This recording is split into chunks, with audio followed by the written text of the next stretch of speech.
One day I'll remember.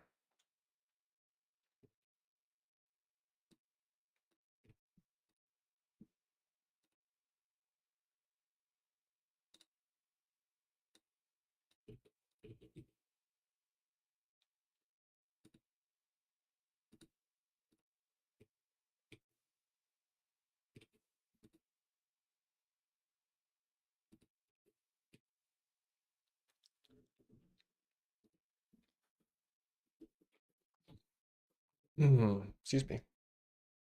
I should have got water before I started.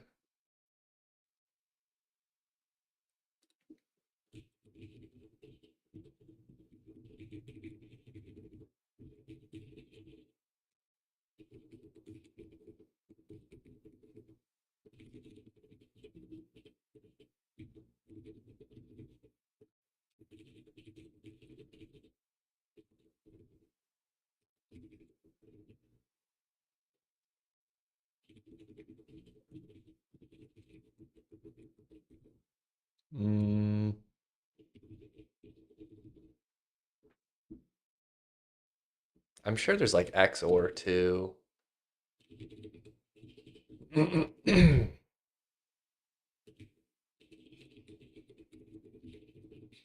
Okay.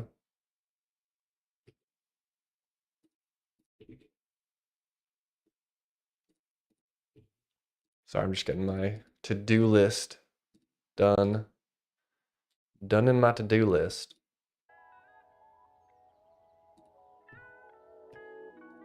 Let's see what we got here.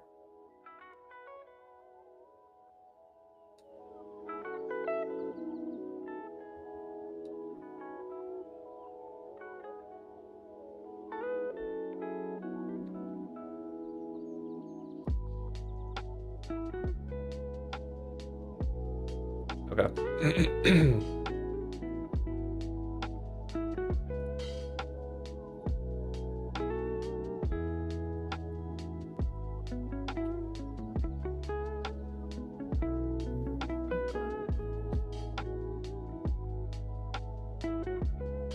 What's up now, Chris? How's it going?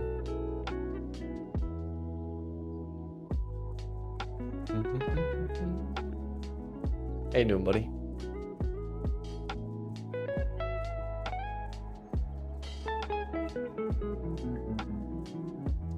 Did some more rendering code last night? Nice. Were you in OpenGL? Oh, I also need casting.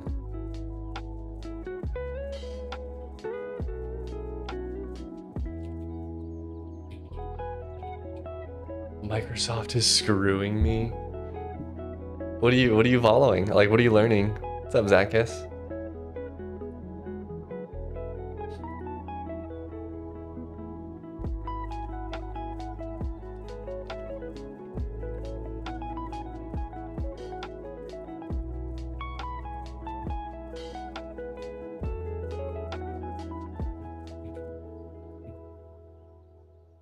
Configured all the mailbox DNS records correct, including security? Oh, rendering is web rendering or GPU rendering?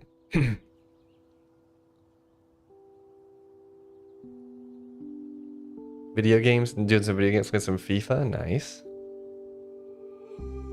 Well, if the email's going to junk, it might just be that he's got that your IT department has some like filter thing set up where they don't trust the email address.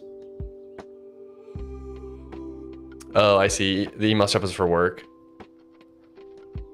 Oh, I missed your other message. Trying to fix some sysop stuff for a client today. I see. I'm the IP. Okay, now it's coming together. What kind of rendering code are you writing?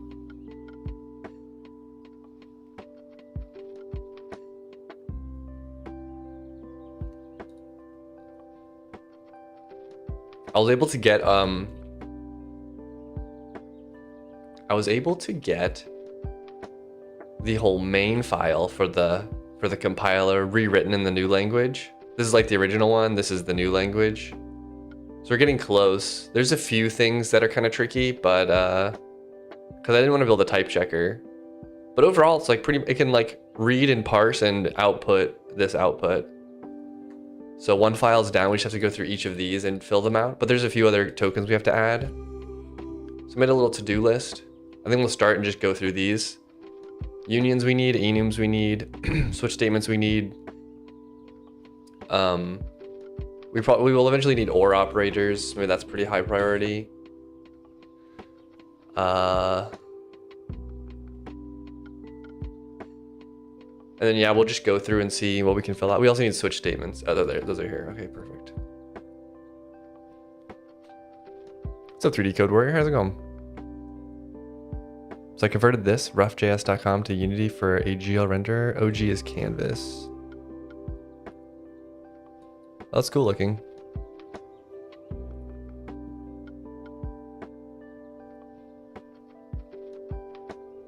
I wonder how they do that. Do they just do like some random range with how like thick the lines are and stuff? Creates hand drawn. It seems cool. Yeah, I wonder how they implement this, because I've seen drawings like this before. Like the GitHub stars graph has this sort of aesthetic. There's a level of noise applied to each operation. It's all based on Acture algos. Are you a CS graduate? I'm a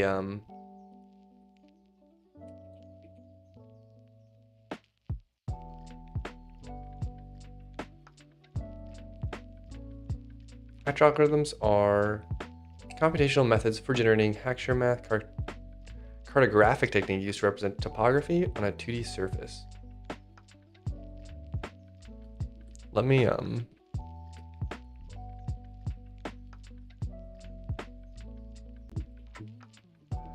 my other browser. Yeah, I did electrical engineering though. RoughJS is what is used for Acceledraw. Oh yeah, I've seen it there too. I'm a self-taught programmer though. I just went through the MIT OpenCourseware and took all the programming classes. Not all of them, but I took a lot. Not even a lot. I guess I took like 3, probably. One that I think would be cool to take that I didn't do was operating systems.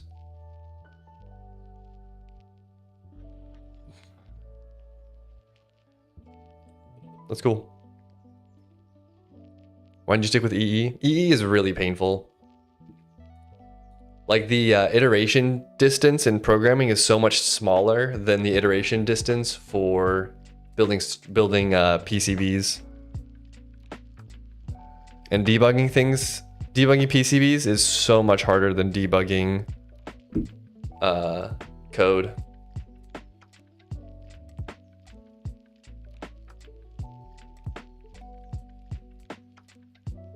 It's such a good lib, but it's bound to JavaScript, so I thought a Uni version would be cool. That's cool. You could probably even sell it on like the plugin store or whatever it's called. 4 coffees. I woke up at like 2 a.m. this morning. I worked out and then I was like, I couldn't fall asleep first, so I was like, I guess I'll get out of bed. So I got out of bed, drank coffee, worked a little bit, and then decided to work out. And then after I worked out, I was so tired, I went back to sleep and then woke up later. So it's been a weird morning. I'm 19, I drink 5 coffees a day. Am I cooked? Shall I start with 3 Monster White Ultra? You should wean yourself off. That's what I would recommend you do. I think too much caffeine is just going to be bad for your heart. But I mean, everyone wants to... I like energy drinks as well, so I get it, but...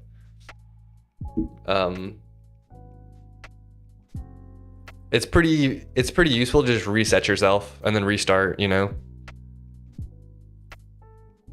I did a pretty cool 3D implementation with dual grid map I was thinking of monetizing. Oh, that's sick. Yeah, those are a good idea. I couldn't get them to work for mine just because my colliders are tile based, so like I need the colliders to line up with the tiles. I'm sure there's a way to do it. I'm just not super graphically skilled, so. But I think dual grid is a cool way of doing tile maps. I drink 12 of water. I drink 12 ounces of water when you wake up. Have a coffee an hour later. I'm training my heart till failure. Does your compiler just compile the C? Yeah. So I wrote the compiler in C, and I'm trying to fill out all the features that I need. And then I'm gonna migrate my compiler to my new language.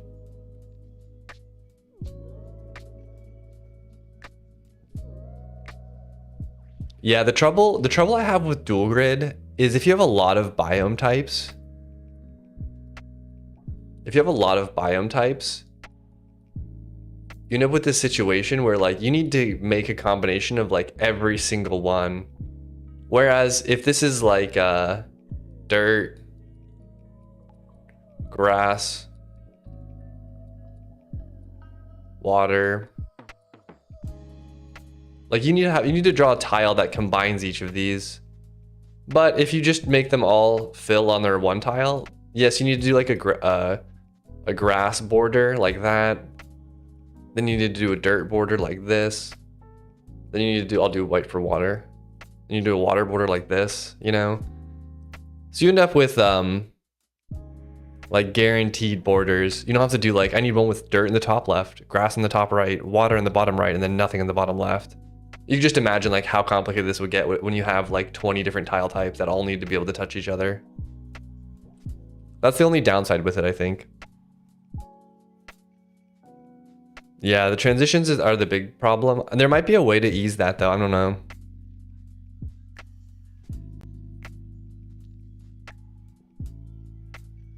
Yeah, maybe shaders. Could be.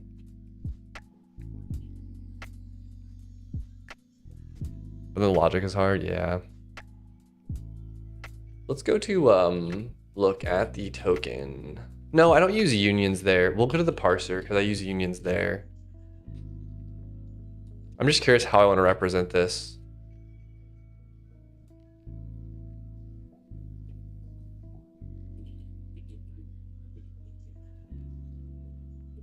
Oops.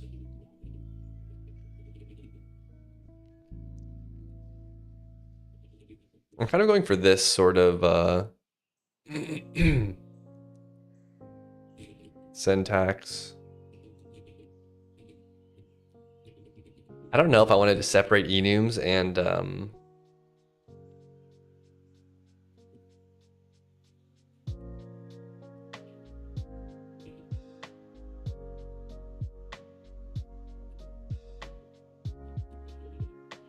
obviously these all need to be reversed.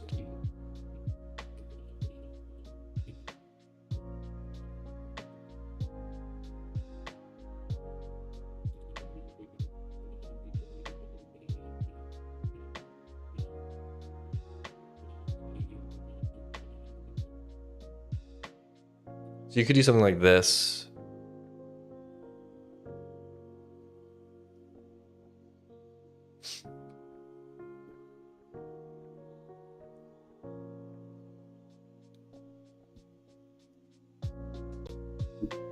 Let's look at how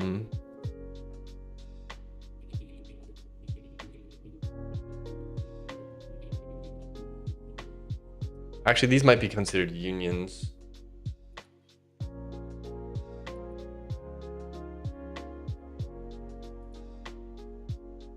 See, I'm tempted to do something like have an enum and then also do, because he's gonna have union somewhere else. Like do a tagged union syntax like this. I think Odin also does.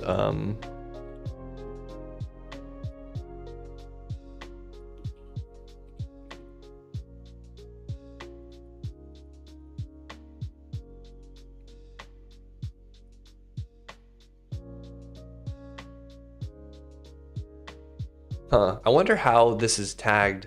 I guess maybe he implicitly tags it. For some reason I thought, yeah, he had enums and unions.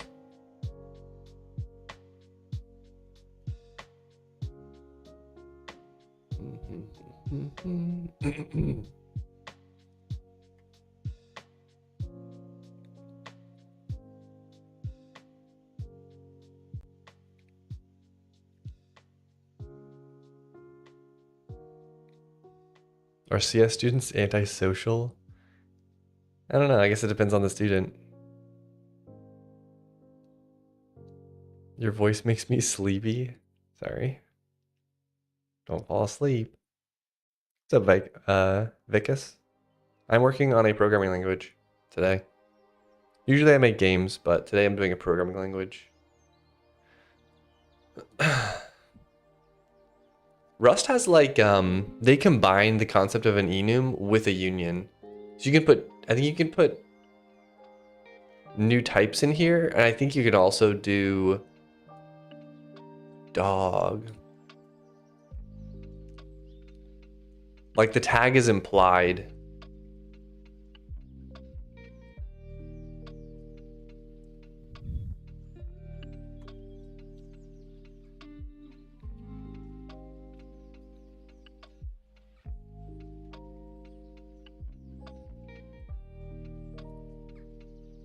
Oh, they have unions as well. I thought enumerations had, huh.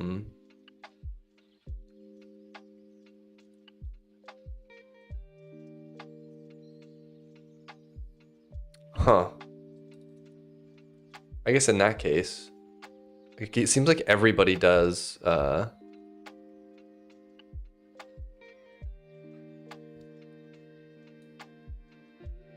unit only enum, okay. I wonder how unions, F1.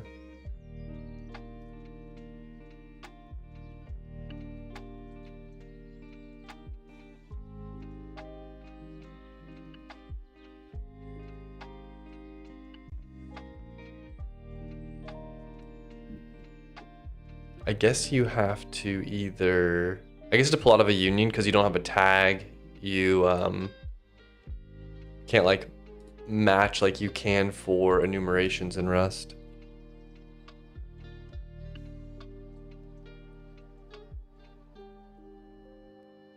You have the calmest voice ever. Thanks. I think.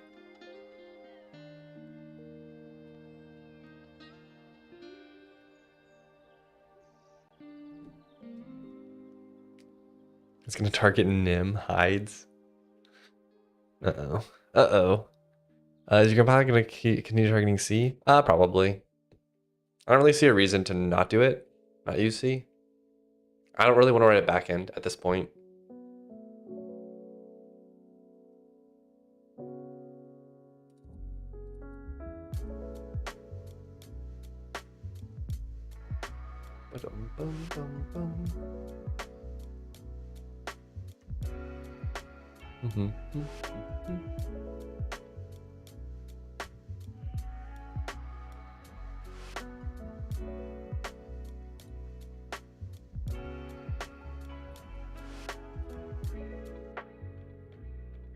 I don't understand when they say like struct like. I don't know if that just means it's a struct. Like why don't they just write a struct? Okay, here's an example. Enum, unit 3.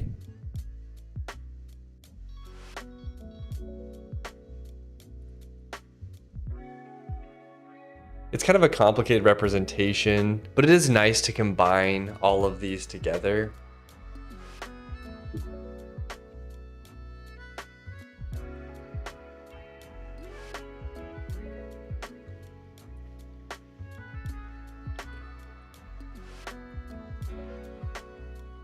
So you compile it to C, then compile it with something else. Yeah, I mean it's C code, which is then I compile that with like GCC or TCC or something.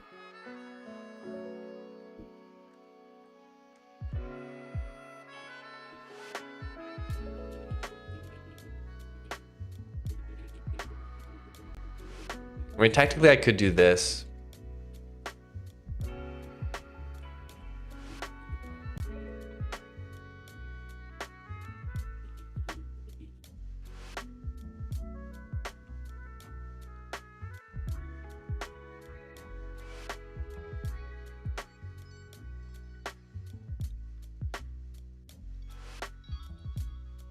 I would have to do like, that's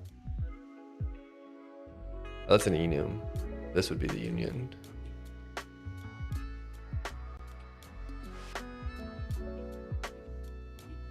That seems like similar to the zig syntax. So it's more of a DSL, I guess. Yeah, I mean, if you consider every programming language to be a DSL, then yeah. But it's got a lexer, parser. The backend is just C.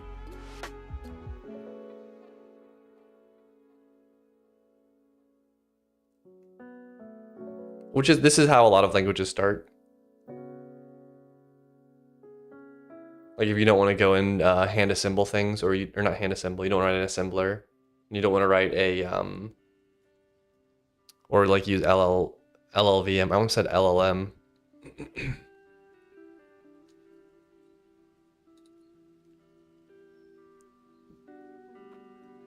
Union tag. He might just explicitly embed it, which kind of makes sense too. No, how would you do that?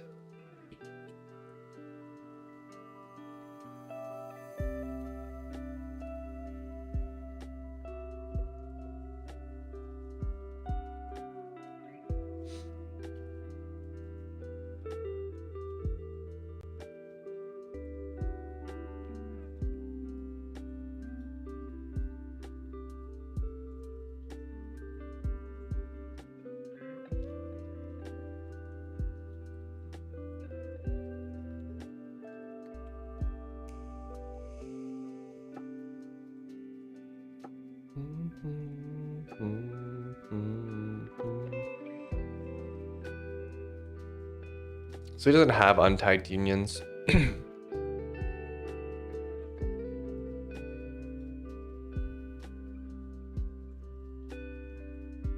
But I did think there was a way to do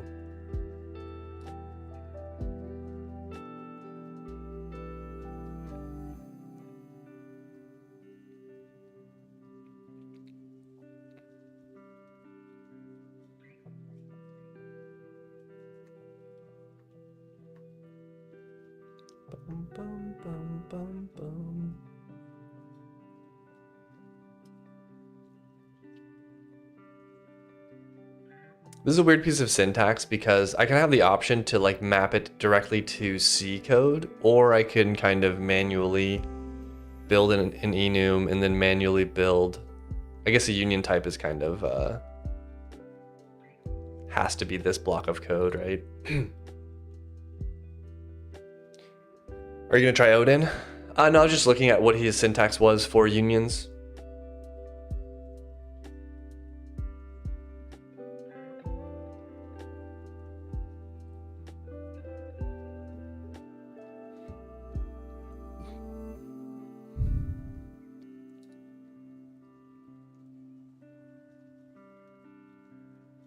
Let's look at enums again.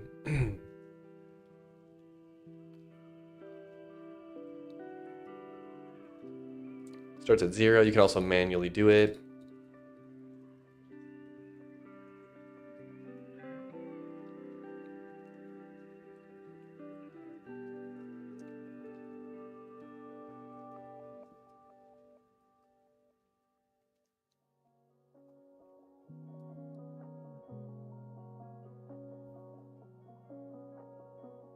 The problem in C, I wouldn't be able to do something like this with the enum keyword.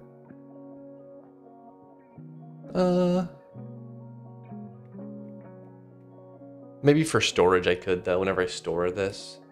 I don't know. I'd have to think about that, I guess. Zig also just comparing with Golang. Yeah, I'm just seeing what other languages do for these sort of, how they do their syntaxes. Like what sort of features they allow and what sort of features they don't allow.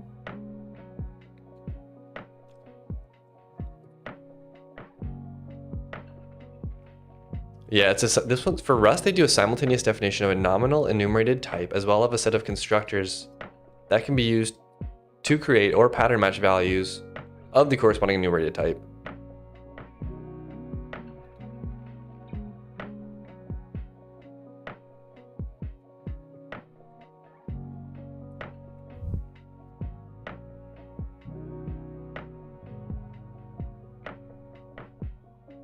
So like this would be 0 and this would be 1. And they're just kind of constants in this case. They can also be like structs.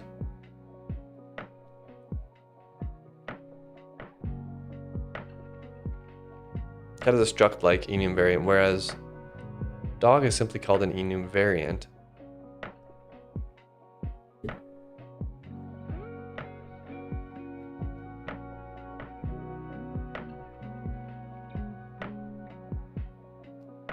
How is this an union with no constructors contain?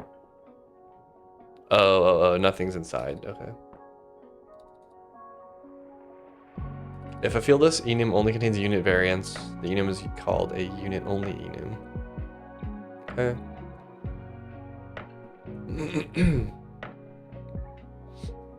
I might for now just do kind of a C mapping.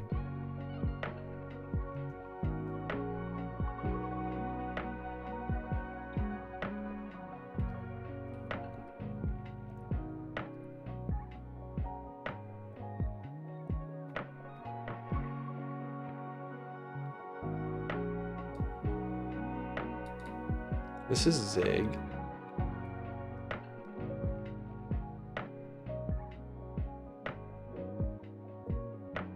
Self-suit.clubs. His clubs. I want to see how they do tagged unions.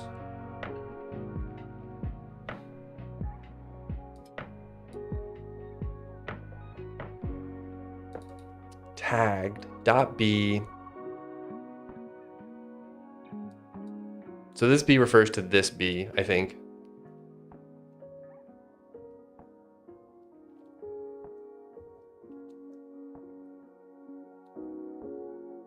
The tag type of a tagged unit can also be inferred. This is equivalent to the tag type above.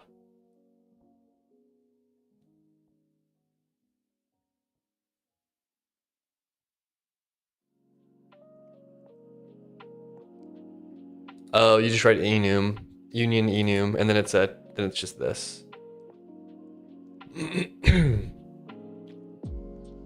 Does that prevent me from?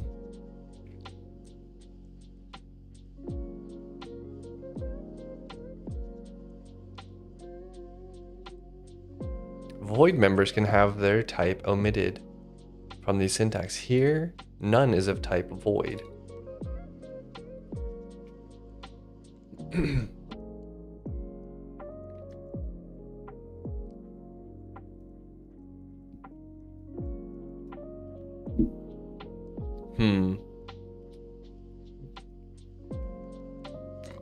Swift is a cool language I'm using lately. The syntax is really neat.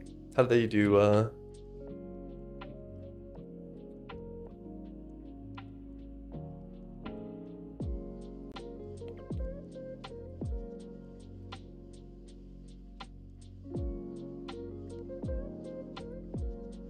Okay, so they just do a single enumeration type.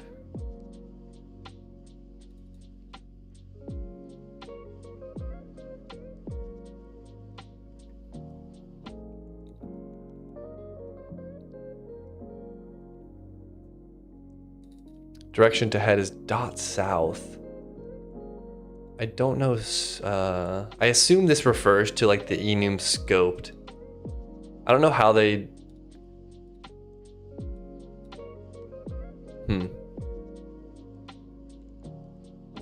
But how they do enums with yeah, associating values. Okay. Case, they just do tuples. Okay. Okay, tuples for this. I'm sure they do structs as well.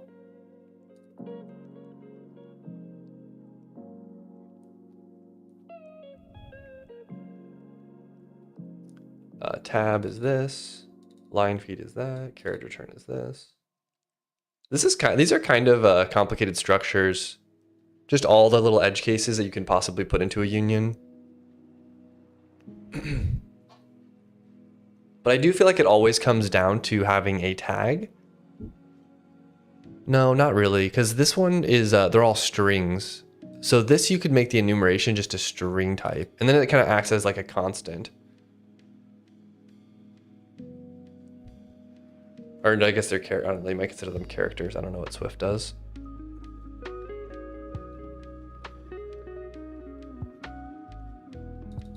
Dot raw value, okay.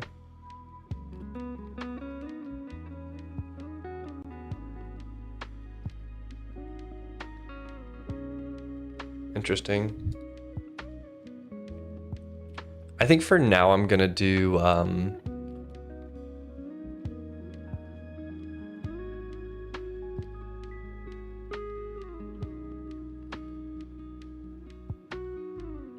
So I'm just thinking about how, if my compiler's written my language, how would I change the syntax of something?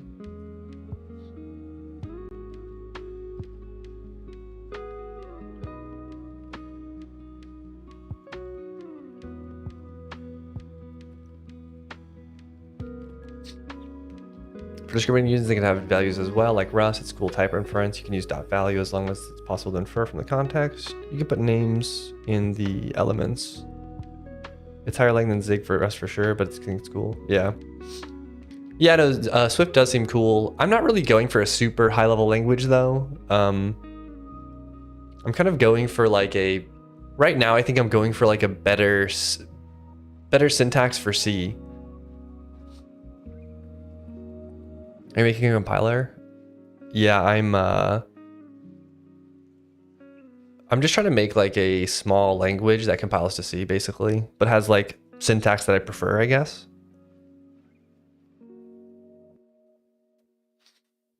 It's not super, just a little bit, has RC, etc., but can do systems programming. Oh, cool. Yeah. Yeah, I just don't know if I want to split up enums and unions, or if I want to have one type that's an enum. I just don't know what I would do syntactically for it. So what I think I might do is I might just do something like this for now. I might just have unions and then enums and then have them separate. So then this is technically a struct.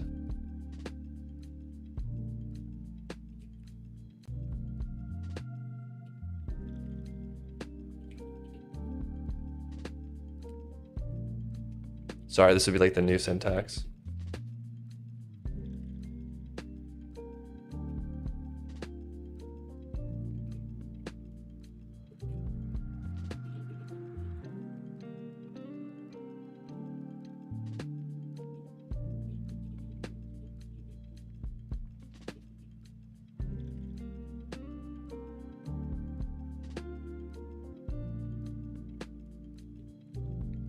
But if I make each of these, like if I make the syntax of this, I guess, then I could just make the name like, the name would be the enumeration name. Like this would be the enumeration name then, which is maybe okay.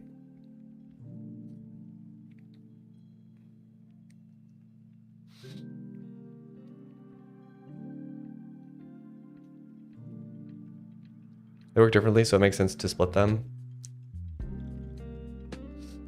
Unions and enums both share the same memory space for values, but unions aren't tagged by force. Well, I think in, I guess in C, I always thought that enums are just like grouped constants almost. But I guess for like Swift enums, yeah, you'd be right. Yeah, I'm just trying to think of like the edge cases of like what exactly I want to do.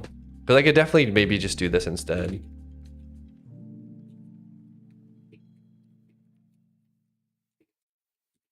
there could just be a list of everything that's possible to put in this enumeration, right?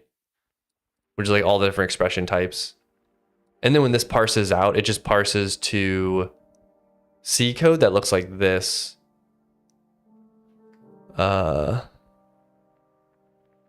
It parses to one like this, but this would have like binary would be like one section.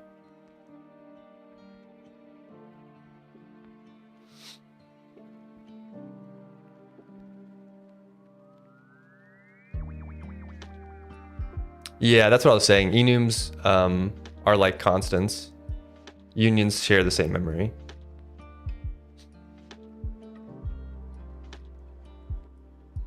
But I could definitely just generate something like this, probably.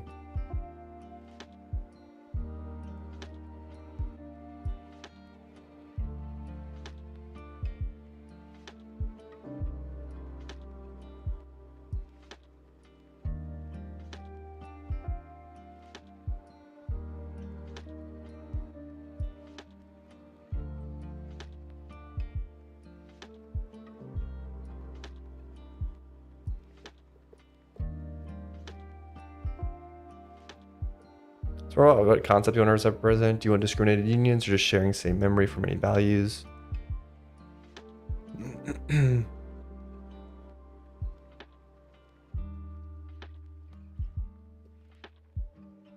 Yeah, other than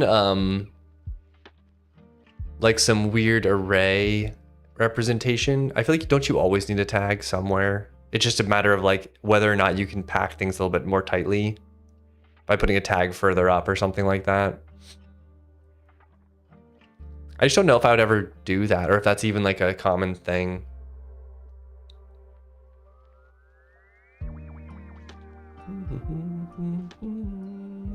I think to start, I'm just going to do this syntax.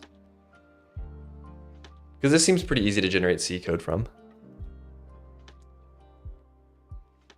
Submetrics. These drums are going to make me work on a language too. It is fun. It is fun. All right, we'll do this syntax, I guess. Okay. Let's go through our files. Token. Let's do enums first.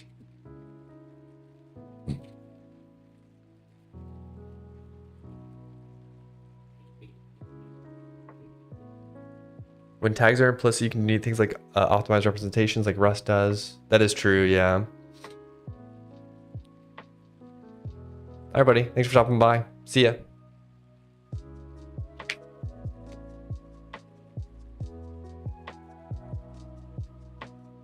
Do, do, do.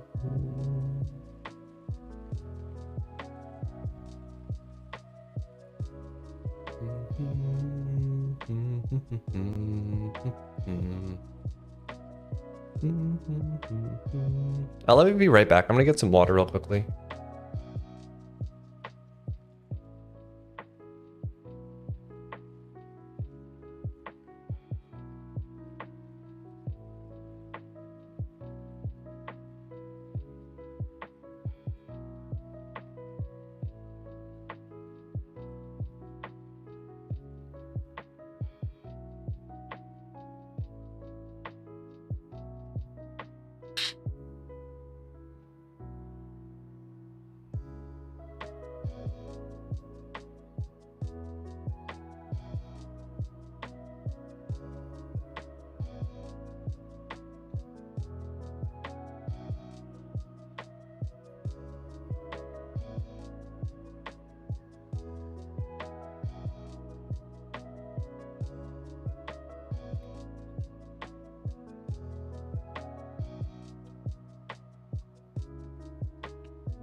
All right. Got our water.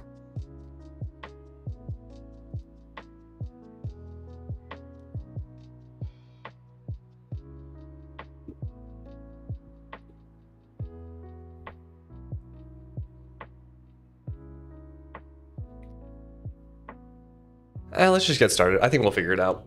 All right, so we'll do an enum like a C enum.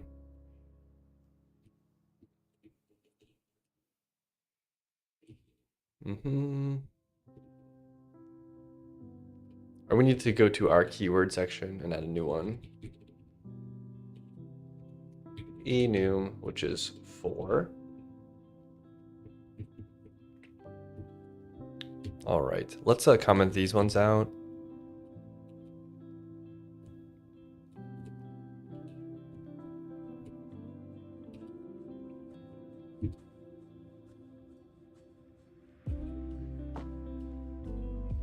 Cool, unhandled type declaration. Let's go ahead and just pull this to somewhere else.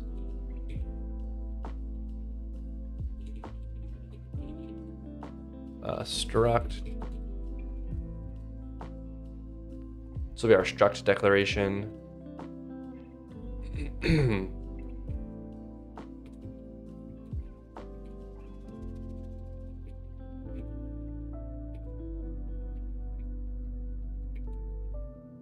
We'll do an enum declaration.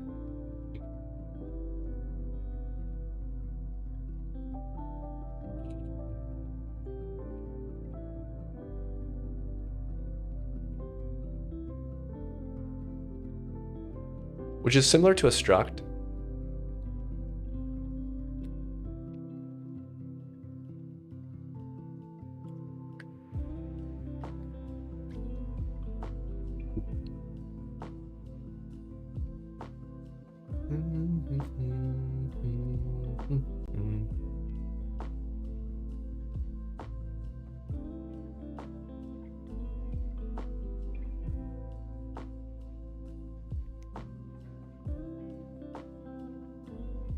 Now I'm tempted just to do this though.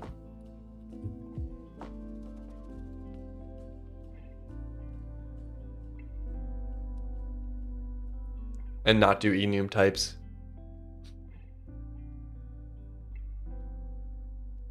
Or I mean, do like, make my enum type like more like just a union, like a tagged union. And then do,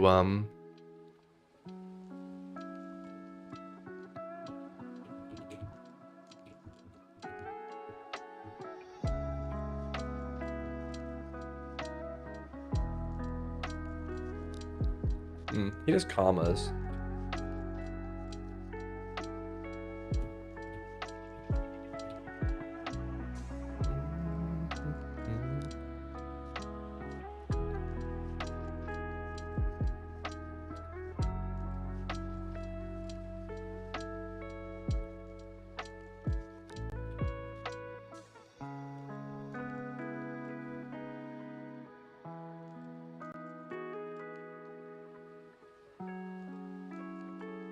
V value. That's interesting. You can just do this.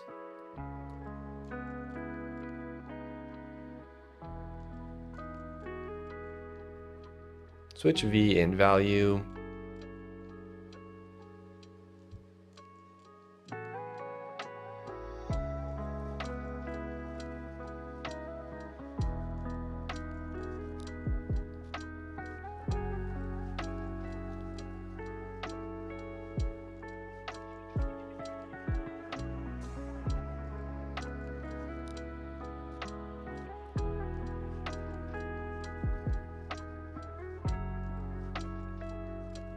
We assign nil or zero values to union with shared nil. The union will be nil. Unions with shared nil require all variants to have a nil value. Okay. What could that possibly optimize though?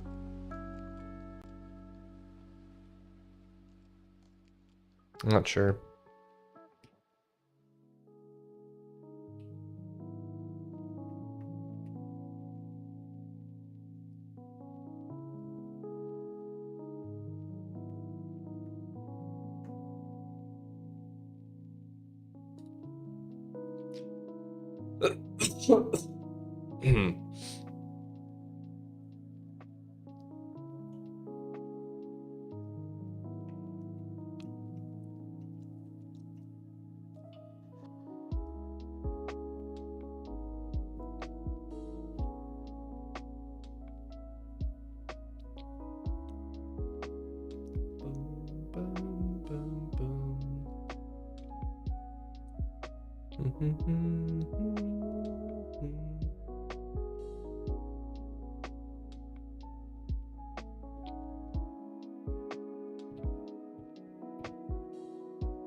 Oops. All right.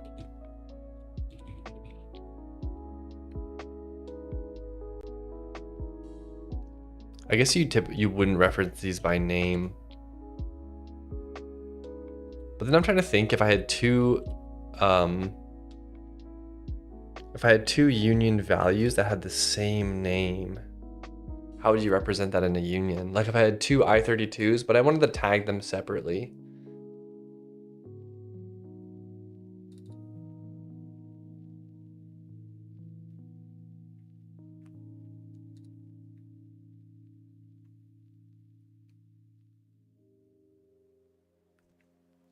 Like in Rust, they name stuff. Do they have an example where they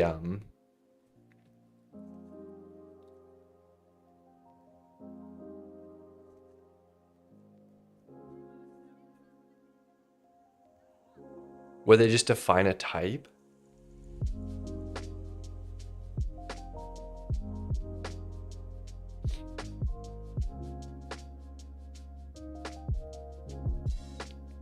Like if I want to, I don't know.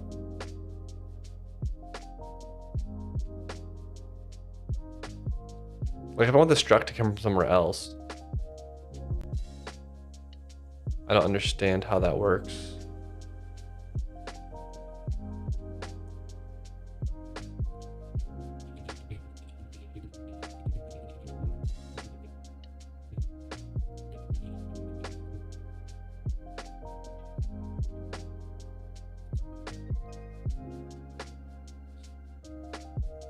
Oh, move parentheses point. Okay. Oh, so it's considered a tuple-like, I guess. And you can do anonymous structs as well. I see. So that does keep them kind of grouped, I guess, which is kind of cool.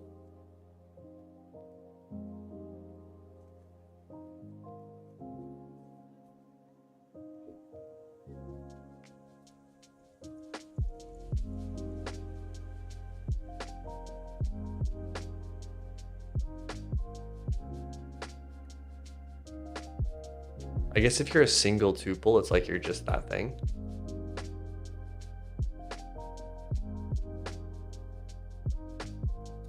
Man, there's so many little like edge cases to think about. I32A, I32B, LOL. Yeah, so I guess the syntax could be this as well. It's just hard because I don't want to write a whole parser and then like, and then be like, oh, I guess I gotta go like rethink this through. So I could do something like this.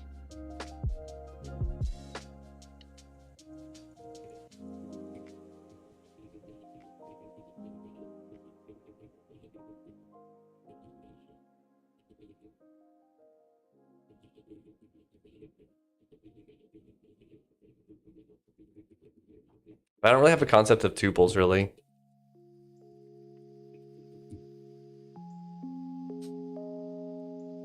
It's funny because the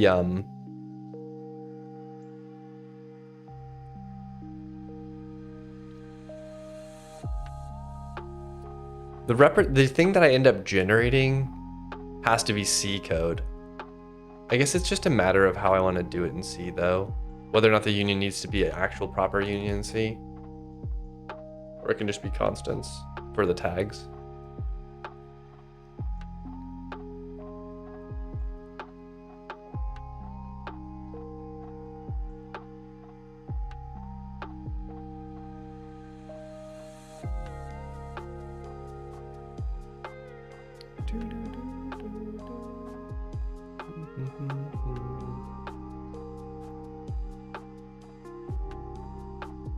This just seems like kind of a hard syntax. Like anonymous unions. But I guess I might want anonymous structs in the future too, so maybe it's...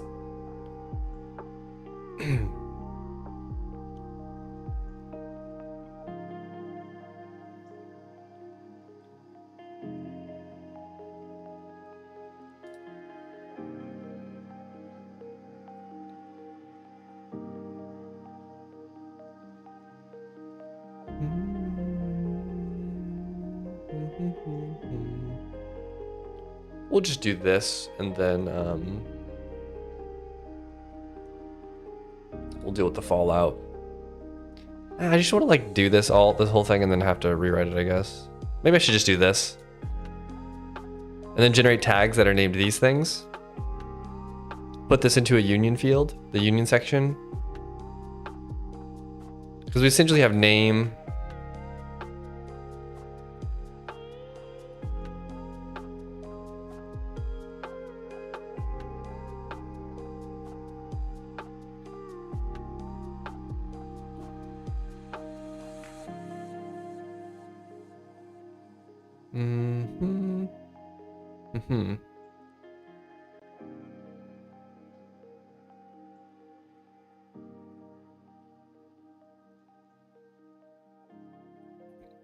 The one thing you can't do in C enums is you can't specify the size.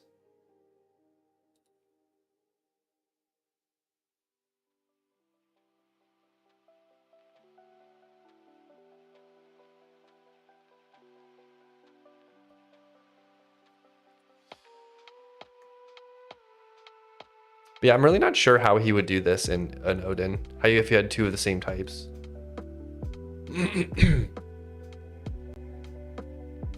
Unless you type alias this to a different type or something. I guess that's what you would do. Or not type alias it, but you'd like make a different type that is an I32. And maybe that's good enough.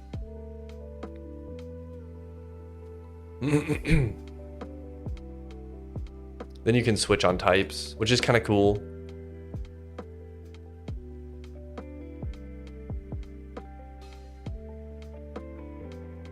So then the syntax could be this.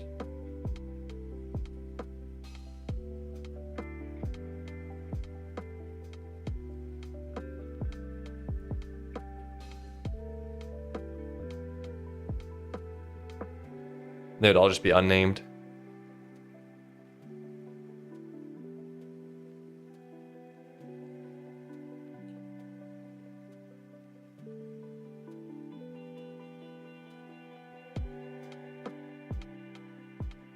It'd be more like a rusty enum.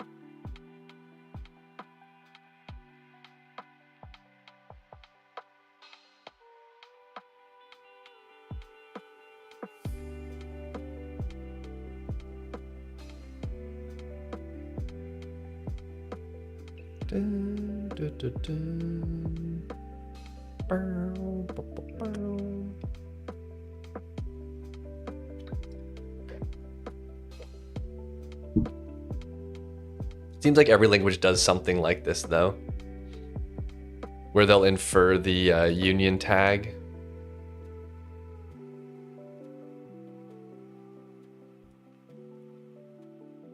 He gives them proper names though.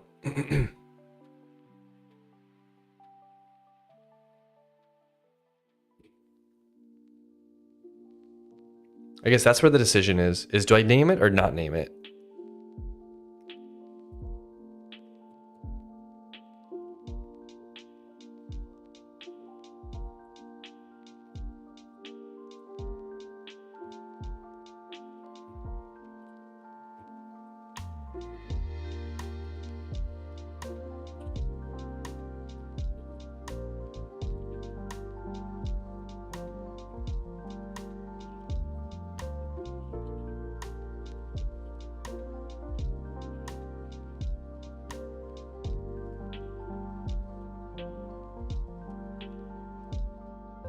Oh, this was something else. Group, this grouping expression. I might just do this. It's just an enum of these types. They all have to be on the different line. Let's just do that. That puts it really similar to a struct definition.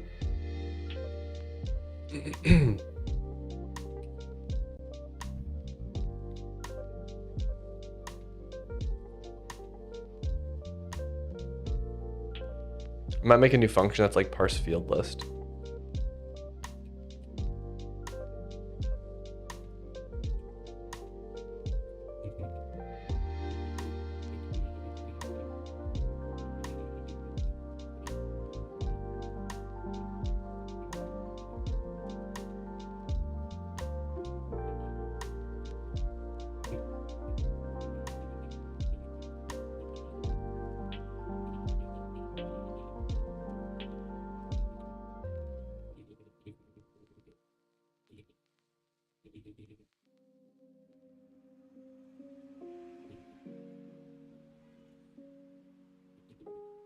Okay, so I have a field list function that this ends up calling. This is for the code generation portion. So for enums, it'll be very similar. Let's go ahead and open this and look. We're gonna do this syntax, I've decided. And I think I might do some kind of like tag thing or something like that. Maybe it's better to call this a union, I don't know.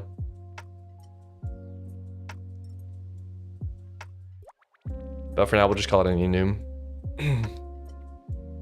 Maybe I rename it, I don't know. Okay. So it'll basically be a left brace and a right brace, and then a field list in between. So that'll be this. And then when we output it, we will, I'm just gonna copy paste. This is like the code we generate. Because I'm not building an AST yet. I'm just kind of emitting stuff as it comes.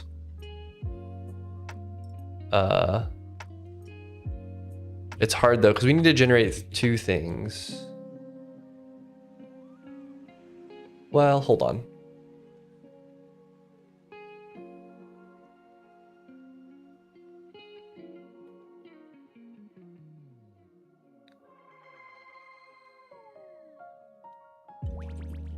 We need to do an enum with every field name. And then we need to do a union, and then we need to do a struct with tag and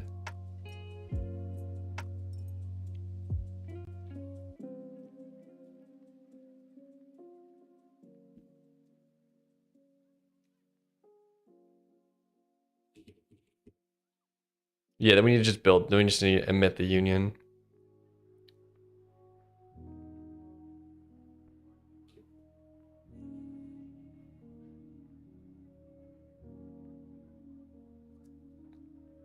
Okay.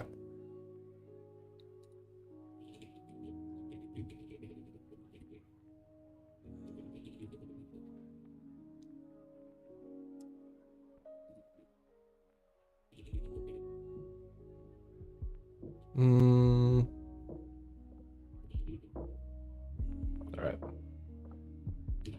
Let's go to, I just need to reference what the C1 looks like. Let's go to parser.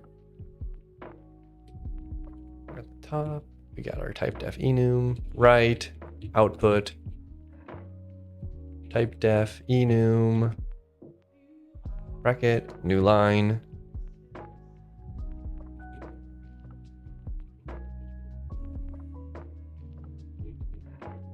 Our C enum. They'll have a right bracket. I do need a name for this though.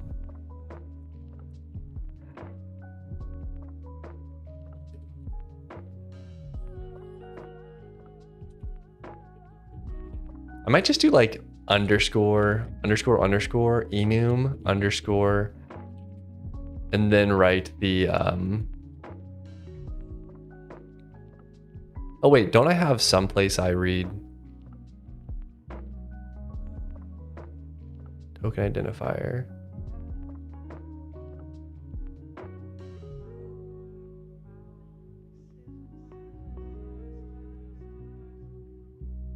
Let's field name. Wait, yeah, where does this who calls struct declaration? Where does the struct name come from? Like, where does type name come from? Did I delete that by accident?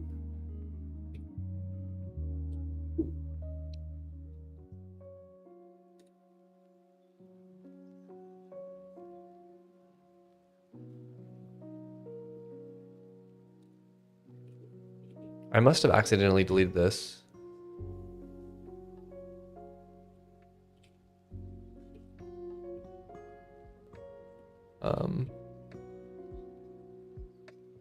It's weird.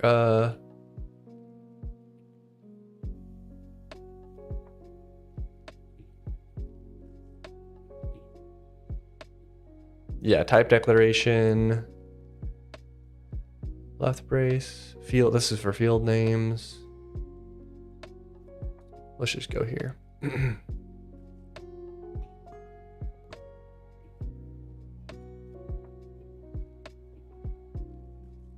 How does it not find it? Struct? Deck. Oh, that's right. I pulled it out of,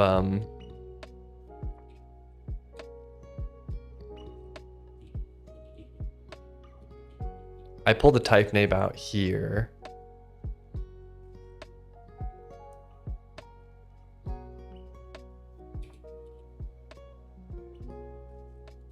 Yeah, that's what it was. Because it used to be in the same function, but now it's not. Okay, perfect. So we'll do that. Cool. Mystery solved.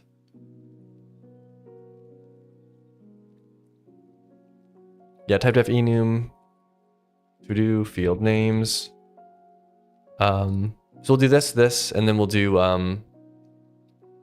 underscore, whatever the enum name is, whatever the type name is. Write token. We'll just write that. And then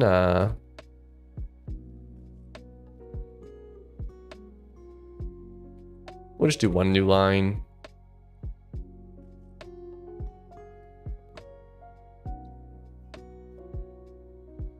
And then we want to actually output a struct.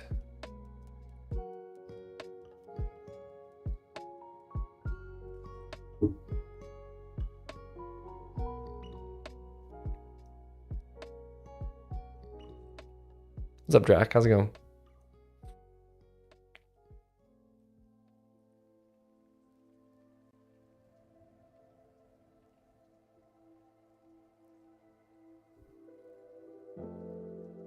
Are these the same thing?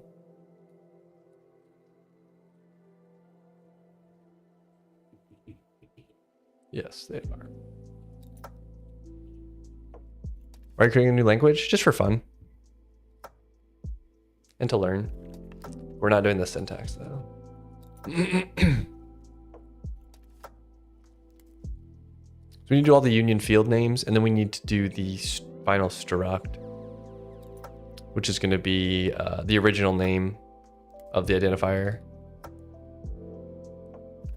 So let's see here. Struct type name.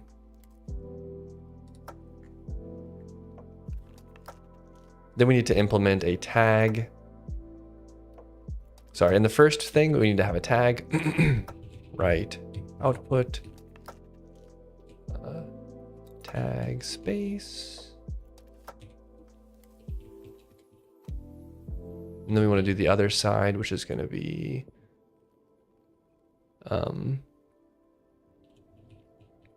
this.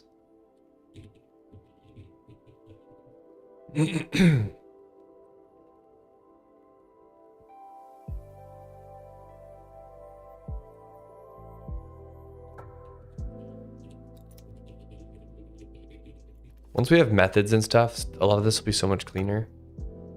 We don't have those, so we can't really.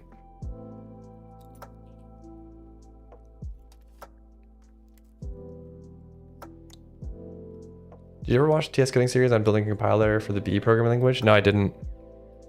A lot of times I see his videos and I like want to watch them, but then I see it's like 3 hours long and it's like, man, I just can't get myself to sit down for 3 hours and watch.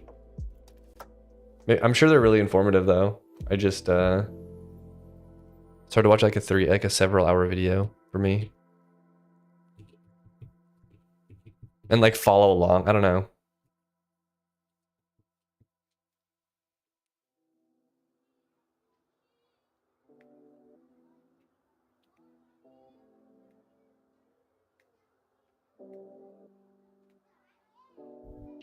Okay, so we have our field list get.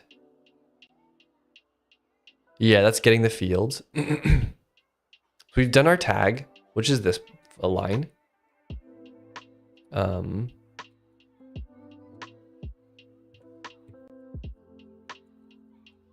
should change these functions to just always write to the same global variable. Is it possible to follow everything? I know, yeah. I just want like a condensed version, which would be cool to see.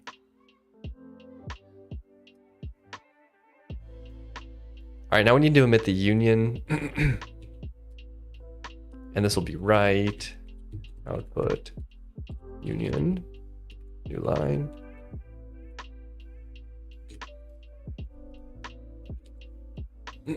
That's the other side of the union. And then I guess we're just writing all the types, aren't we? This might be correct. Once we fix all these bugs. Of course.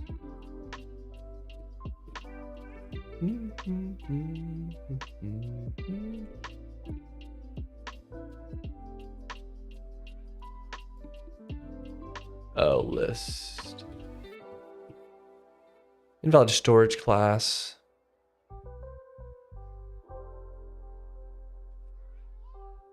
What do you think you're focusing on for this new language? I think right now I want to just build a small syntax improvement on top of C. And then I'm gonna do a jumping point from there. This is my to-do list though. But originally, initially I want to migrate the whole compiler to the new language. So we're doing unions and enums right now. And then we'll do switch statements, and then we'll do ors, ands, and other simple like logical stuff. I basically just went through and found all the stuff that I need from the original compiler, and I'm trying to implement all of those features. And then we'll then we will migrate it all and add like more advanced stuff.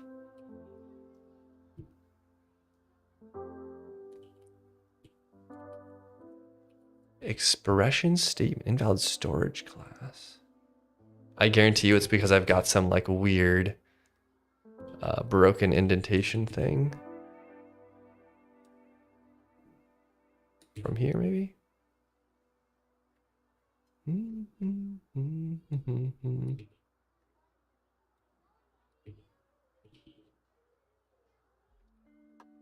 Or wait, did I do like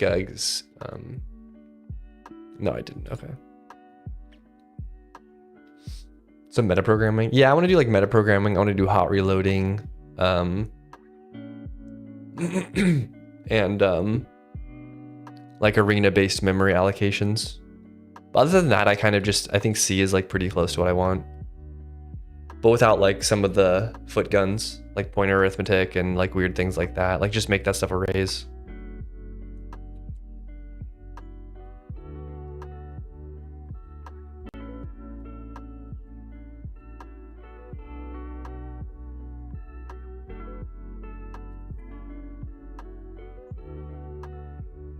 In function, type declaration. Invalid storage class for function.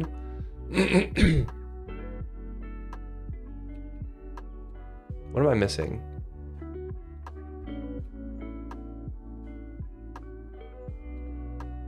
Match token struct, match token enum. Oh, else. There we go. Do you have a public repo of this project? I have one of the first draft language that I did, but this one I don't have. I don't even have it pushed online. Like it's literally just sitting on my computer.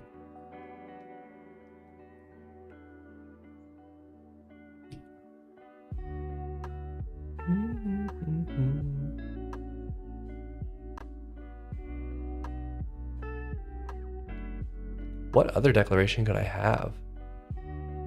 What's up, Pinty?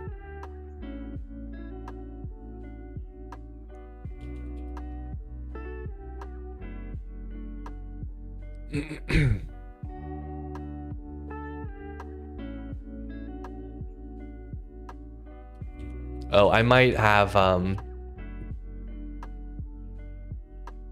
type expression. Oh, wait a second.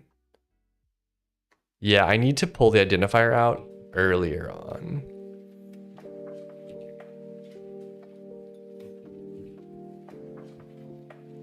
Because it goes type, identifier, and then like the kind of thing. Type name, token.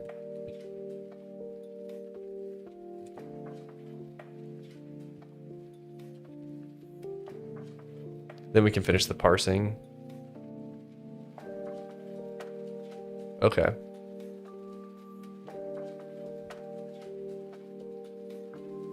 What's up, Pancake? Lang dev. Exactly. Oh, I'm missing this.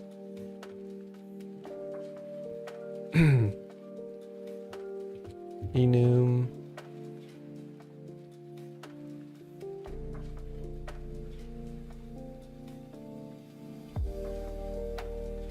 Also, oh, I'm also not emitting any fields yet.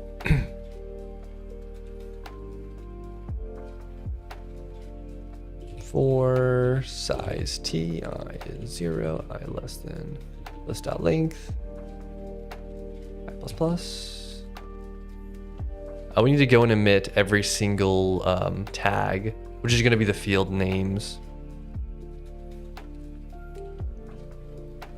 So we'll write the field name. And then if we're not the last, actually, I think I can put a comma on every single one. So I'm just gonna write a comma every single time.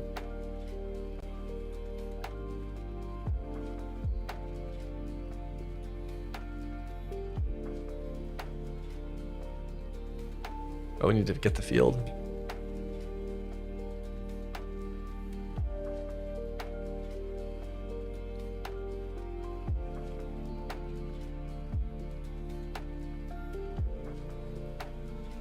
Redefinition of enumerator index.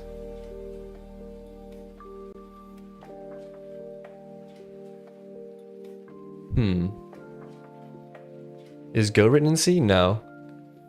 Go get there. They have like a custom backend. What the language syntax made with? It's going to be a Go-like syntax. But I might pull from some other languages that have good ideas. The more I see this syntax, though, I do like the idea behind it. Where you have single colon for variables and then double colon for constants. But I don't know.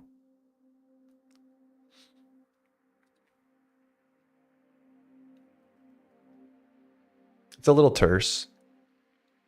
Odin is awesome in the process of learning it. Yeah. I saw there was a talk by Ginger Bill that I wanted to watch. Yeah, Jai has the same syntax.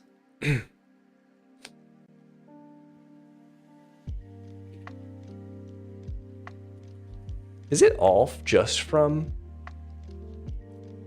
Oh, I think the problem is that these leak into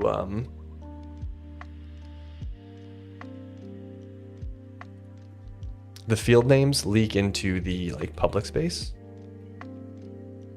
So I'm gonna underscore enum them so they're scoped.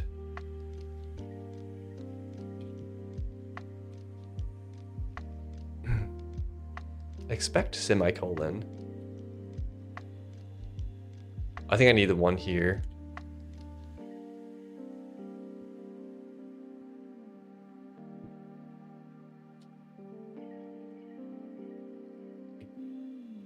Oh, I did this backwards, didn't I? So let's fix that. The tag.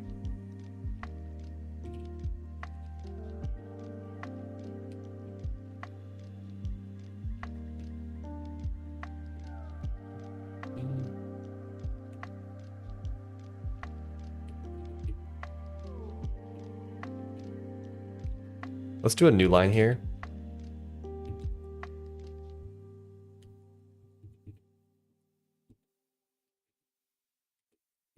It sucks because I know exactly how I want to do the pretty printing. But it's just really hard in C.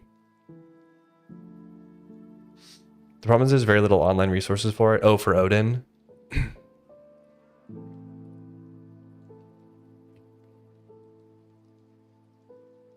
I need a semicolon there. Okay. Type name and then semicolon. I'll just put it here.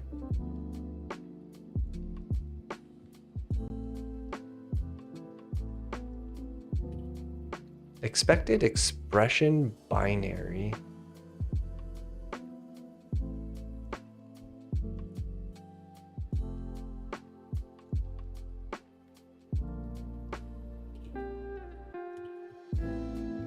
Isn't this how I do it though?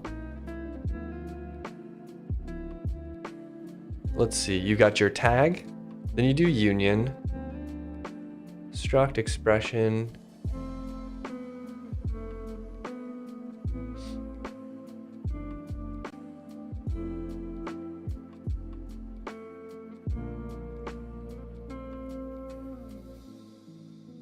We're trying to find a specific feature I saw in Odin code. I couldn't find it documented anywhere.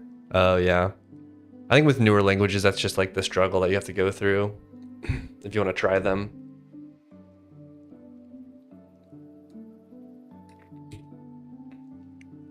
All right, we've got expression. Hold on. Yeah, enum expression. That'll be this one. Do we have a union? Expression binary. Star binary. Expression unary. Star unary. All the way down to this and then that. Yeah, I feel like this should work unless I'm missing something.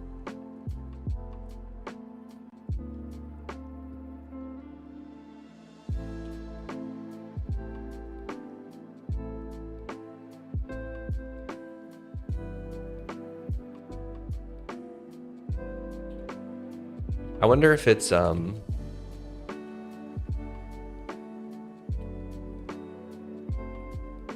wonder if it has to do with this extra comma. We'll just check that. If I is less than list.length -1.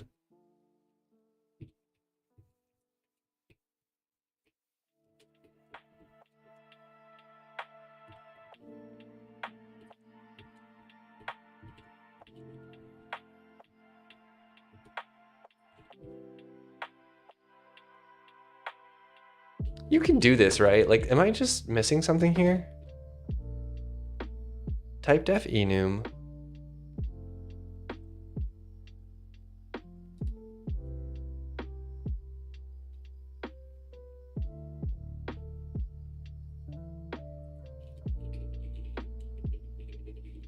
I'm pretty sure you can do this. Yeah, okay.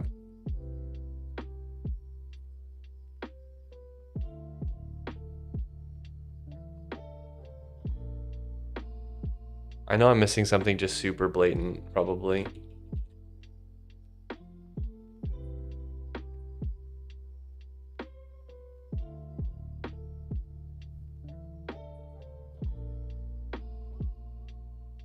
Oh, I know what it is. I'm so dumb. This type isn't defined anywhere. And because this is like a testing file. So I'm just like, I was just throwing over this to the other thing. Let's make a simpler example for this. So we're not just like, yeah, I can't believe I didn't realize that. I think it's generating correctly. It's just that like, we need a few,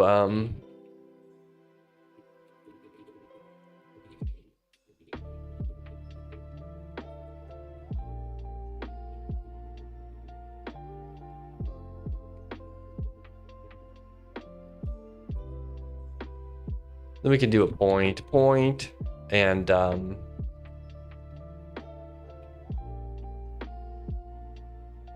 right, let's look at the output now, because these should be defined now. Oh, they're not type def though. Oh no, that doesn't matter. Oh, but I'm not emitting type defs for my structs. Or hold on.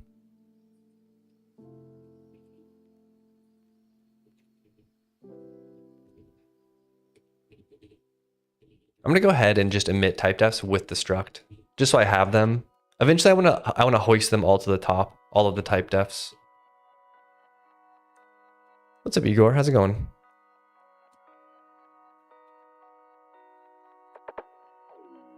Yeah, so before we do this, we'll do a type def of this struct, which will be pretty simple. It's just gonna be type def.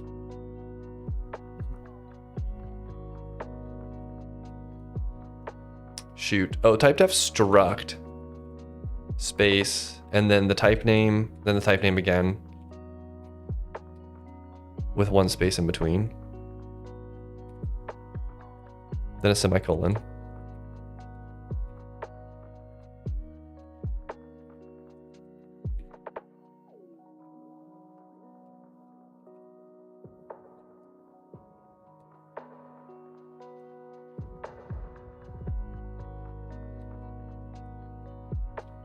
Go like syntax that has actual enums. Yeah, I am interested in seeing, because in Go, how you program is you write everything in terms of like interfaces. Whenever you want to do something polymorphic, you do it with an interface, right? And I'm curious how far I can get without doing that, like with only using like tagged enums. or tagged unions.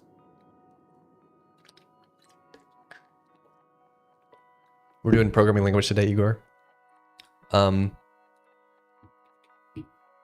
Here's our to-do list. We're trying to move completely from C, so we're going through and I already went through and checked all the features that we need. Some of the end ones we don't really need, like this one we don't need. This one I don't think I use this for for loops, I believe. I don't think I use any bitwise operators. I don't think I use any array syntaxes. Maybe these ones we could move down here. So I'm going through and adding all the features that we need, and then we're gonna try to rewrite the entire compiler in the new language.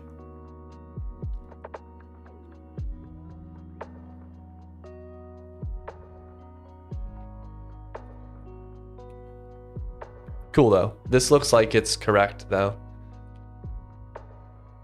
Type def struct point, type def vec3, and then we've got our enum, which generates our enum tags, and that. Obviously we need to figure out switches, so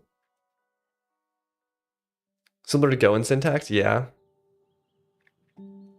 One thing I didn't realize is how much the type checker helps with like type inference in sections. So like I can't do any type inference because I don't have a type checker. So I have to do weird stuff like this. I always have to declare every single type.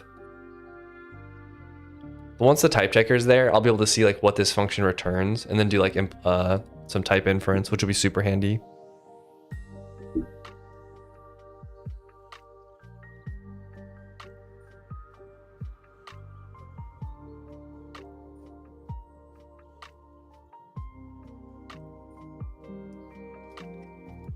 Add meaningful enums to Go and I'll use it. Yeah, I mean, it's not going to be very much like Go. There's not going to be any runtime in this language. But I don't know. Right now I'm not really like trying to make like a language. I'm just trying to like see where this goes. Because it's kind of fun to work on. But anyways, we have enumerations now, so that's good. Let's go mark that off our list. What's the hotkey for this? I think it's like Shift Enter. Nice. Yeah, I'm gonna do the walrus operator for inference.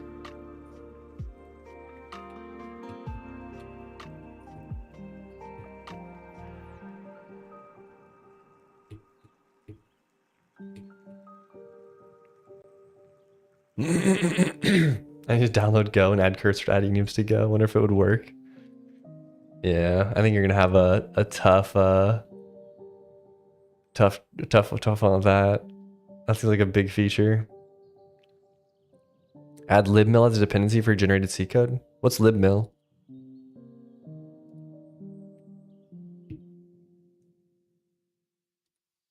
Oh, cool. Yeah, like there's coroutine libraries and stuff like that. I don't know if I'd add it as a first class thing though. You know, like I might just do a, well, this is very, very old. I do know that there's some coroutine libraries though. Like the thing with C that's super handy is like people have already written so much stuff that you can just pull in and use, you know? So I don't need to make this like super walled garden. I can just like pull in a lot of C libraries and kind of just be all good to go. I'm gonna go ahead and start making commits. That one was like literally the whole project, so I just say added lots of things. Let's do switch statements next. Or yeah, let's do switch statements. We're not gonna do any like completeness checking, though that is a feature that I do think I want. But we'll have to do that when we do semantic analysis, which will be after we migrate the whole thing.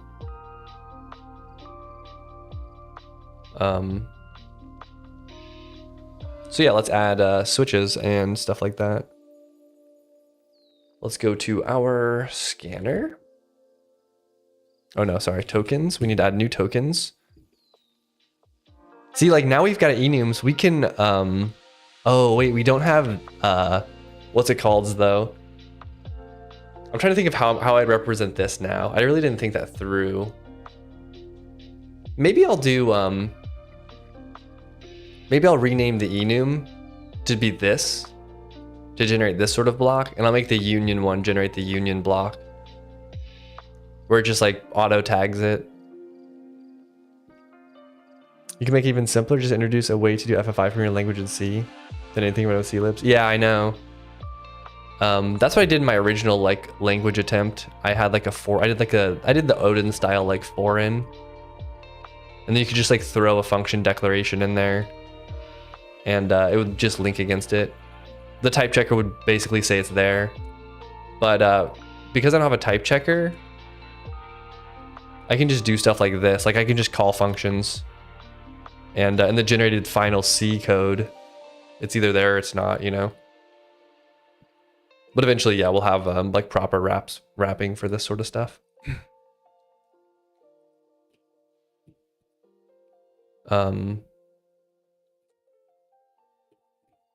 Let's look at tokens really quickly. I either do these each as individual constants, or I generate an enum block.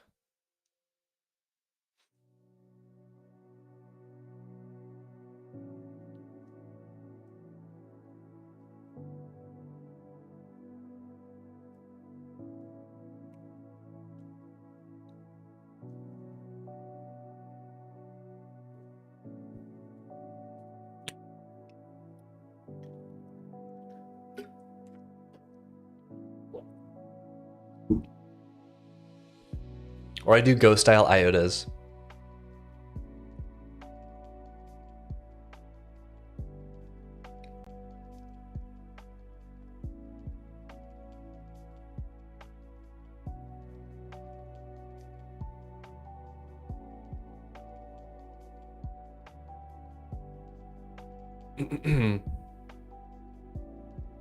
Yeah, here's what we're gonna do. We're gonna make a union block. I'm gonna do both an enum and a union block. The enum block is just gonna be for stuff like this. And then the union one will be for what we just did, which means the syntax is gonna change. It'll be this. Type expression union. And they'll make a new syntax, which is type like token type enum. Or I'm just gonna put like a few of these in here.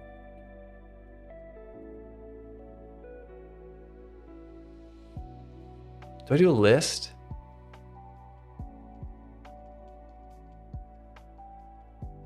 Yeah, sure, we'll do a list.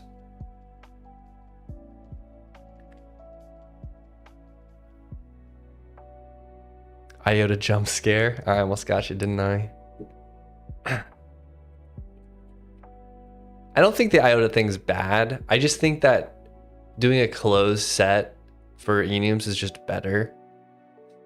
Just curious, when it comes to language design, can we do dead code elimination at the semantic analysis phase, or do we do it at the code gen part? You probably do it at the semantic analysis phase. You can probably find like, oh, this function never gets called. Because like as you're doing semantic analysis, you have to look up functions. When you at every call site, you probably have to be like, oh, I'm calling a function. Like, what is this function and does it exist? So you look up that in your symbol table, you see it, and you could probably just mark it like, oh, this gets used this many times. And then you can use that for maybe like some inlining when you do code gen. Like if a function's only ever used once, then I could see why you'd inline it. Like I could see how like the frequency with which a function gets called could contribute to how much you inline it. Like you may as well inline a function if it only gets called once. But I don't know. Maybe there's some reasons not to.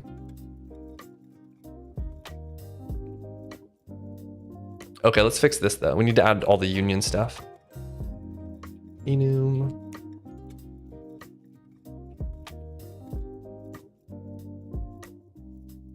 I'm a little torn on this. I do think a comma, I don't like how it's different syntax. I could also force this one line per thing.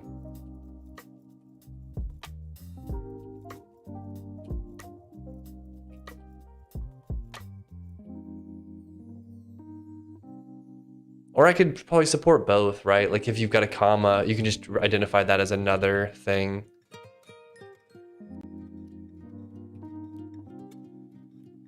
Bum, bum, bum, bum, bum. But we also have to support stuff like this equals 6.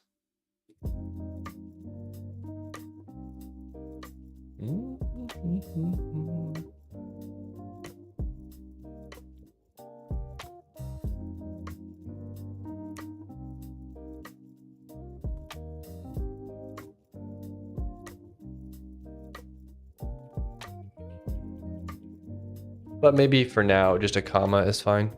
All right, let's go to our scanner now. We got our enum, we have to add a union. That is 5. And then, that's what I was thinking of because I made it here. Oh, that's what I'm thinking of because it made more sense there. We're already walking the AST, we could just output a more optimized one as well, yeah. Yeah, it just depends on like how you want to structure it, I guess. But all that said, I'm not like a expert in compilers by any means, so I don't know.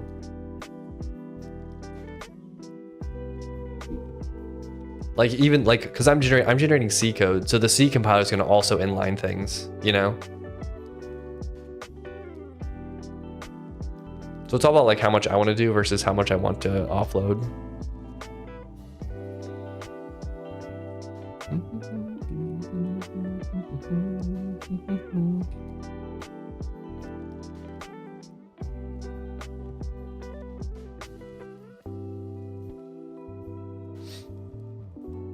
All right, so we got our union keyword finder thing. Let's go to our parser.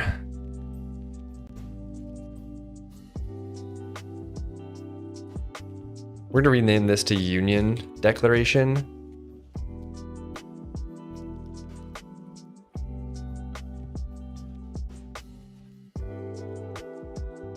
Then union declaration will be the same. We need to add a new function that's gonna be enum declaration though.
In the cursor area, sticking to Emacs, love to hear your thoughts.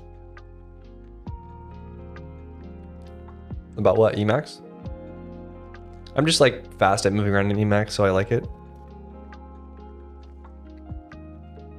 I got you. I was asking since I'm building a language myself these days and working on semantic analysis phase, since I thought you were making your language, was curious how your opinion. Oh yeah, I gotcha. Yeah, I would do it there, I guess. It's going to be in some sort of optimization pass of your compiler. But in your earlier passes, you might track some info like how often a function gets called, and then in later passes, you can optimize that. Because obviously it doesn't make sense to omit code that never gets called to your binary. Unless you're building like a library, in which case like you're building an SO or a .a file, like a static or a dynamic library. Then you might want to omit dead code just because someone else might call that by linking to it, you know?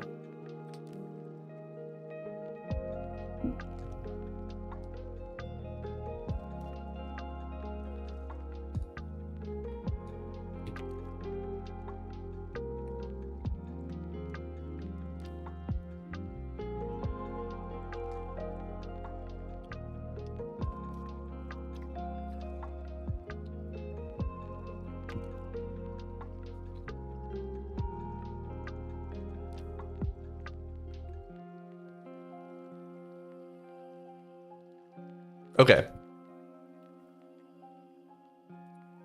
This will be the enum declaration. Instead of doing field list parsing, though, we need to just parse a CSV list of names, I think. I think eventually we'll add some kind of like... I wonder if I want to do this. What if I do this syntax?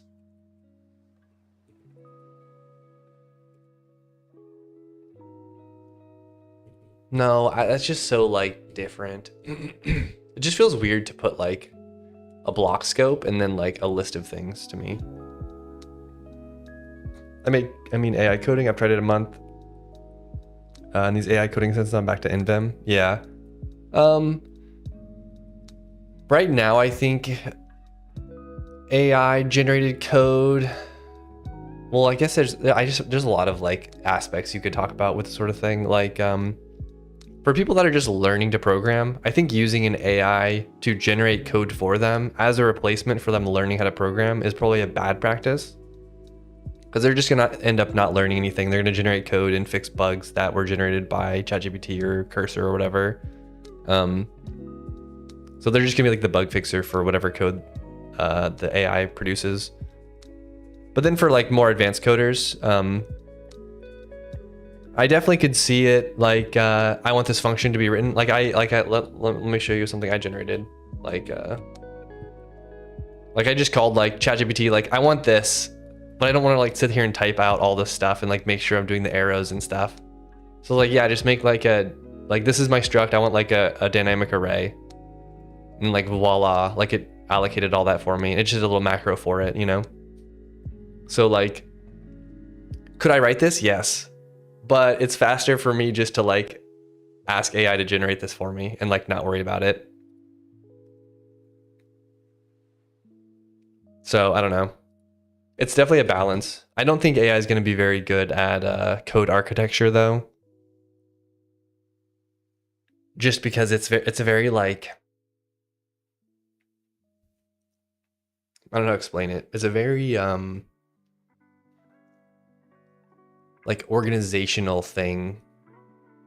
And like the AI is not going to have the same kind of perspective on how to organize stuff, I think. If you use AI for writing too much code, you'll forget even the basic syntax of a language. Yeah, I could see that.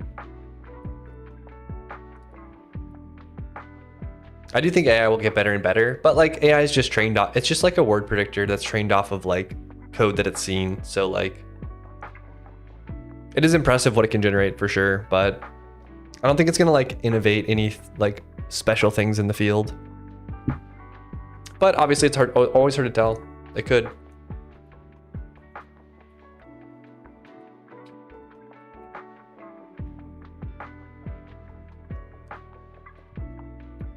But you missed the learning as soon as you generate the code. Yeah, but like this, for example, like I could write this.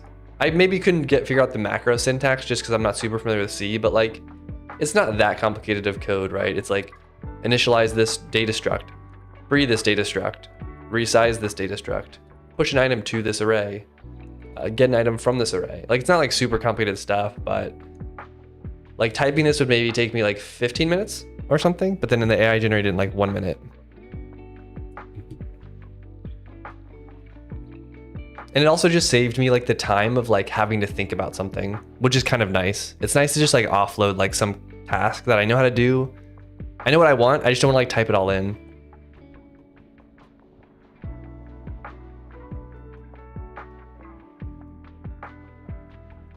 Once you're advanced, I don't mind if the copilot steps in and produces the loop I'm writing. Yeah. Yeah, I mean, for like simple stuff, I think it's fine. I do wonder how it's gonna do on like large projects though. Like if you got a 1,000,000 line of code project, like I just have to imagine that the AI is not gonna do a very good job in that sort of environment.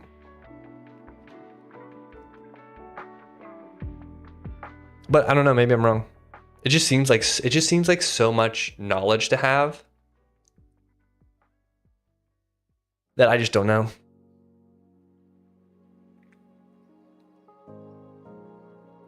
Maybe generating what we know is a smart way. Yeah, like I don't do any like coding assistant with me. I'll just go to like ChatGPT and be like, hey, like I want this. I'm just like just generate this thing for me.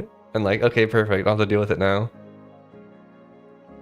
But like most of the time I'm programming, it's like architectural stuff or things like that. And I feel like very rarely am I like, I want you to just emit this data structure.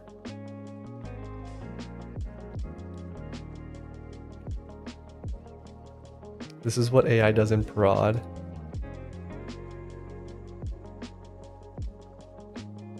Excuse me. Oops. Not even the amount of code. I tried Cloud Code on a project. It's basically 10 CRUDs. Oh, really? Yeah. It's funny. One of my friends who's kind of learning programming, he's like super into AI stuff. I think he uses Claude as well. He keeps trying to get me to use it. Replit AI went rogue, deleted company's entire database, then hid and lied about it.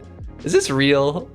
How does the AI have access to your database? That's insanity. Yeah, how is that possible? Yes, I deleted the entire database without permission during an active code and action freeze. I violated explicit trust and instructions the exact moment I ran npm db push.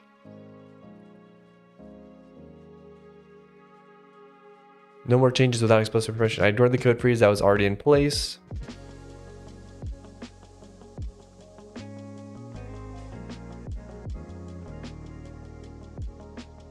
It hid and lied about it. It lied about our unit tests, claiming they passed. One thing I will say, I feel like people assign too much emotion to these AI actions. Like, it's not lying. It's just like doesn't know what it's doing.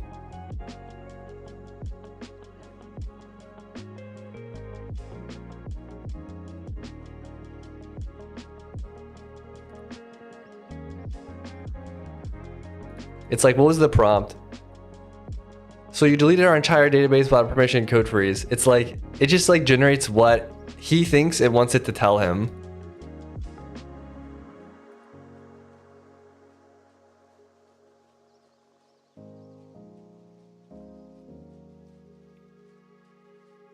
You know what I mean? Like, it's just like, I don't know. It doesn't know what it's saying, I feel like. It's just like saying what the person wants it to say. I always berate them and ask if they're stupid when they make mistakes. Yeah, I don't know why they gave the database access to prod. That's insanity. I just don't know what purpose. Like, why would you ever do that? I'm just trying to think of like what the use case was where they were like, oh, let's give it access to our prod database.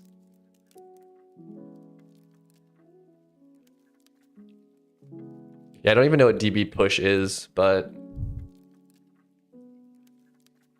yeah, that's vibe coding for you, I guess.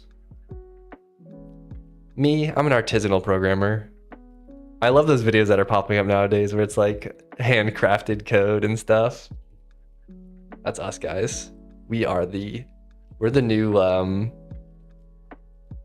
like hipsters of programming. All these youngins coming up, these vibe coders coming into the world, ruining our fun, ruining our functional purity.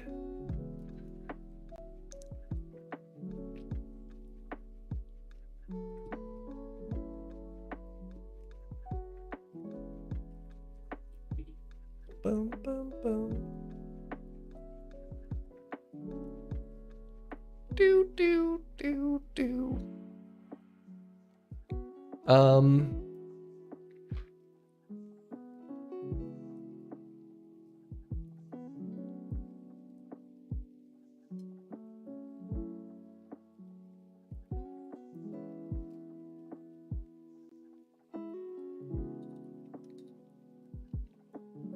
All right, we'll read a field list, but we're gonna read it a special way.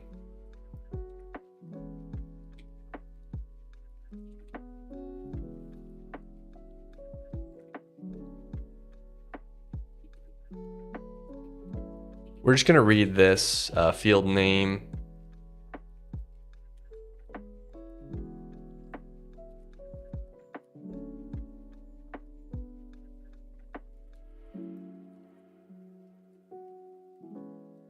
And we're gonna expect a comma after every identifier. And if we find it, we will push it.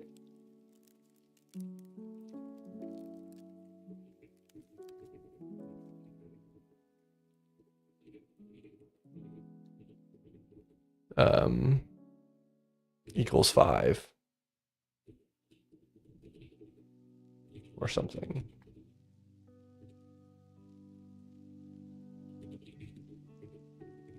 Oops, Control U40.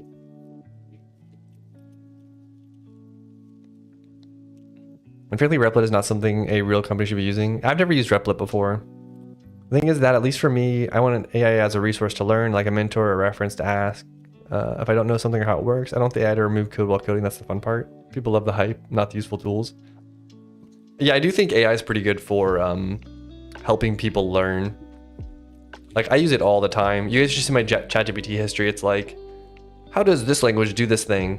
What is like the trade-offs of blah, blah, blah? You know, it's just like a really easy way to like have your question answered when you have really specific questions. Though sometimes it does tell me that stuff that I just know is completely wrong. So you gotta be a little bit careful, but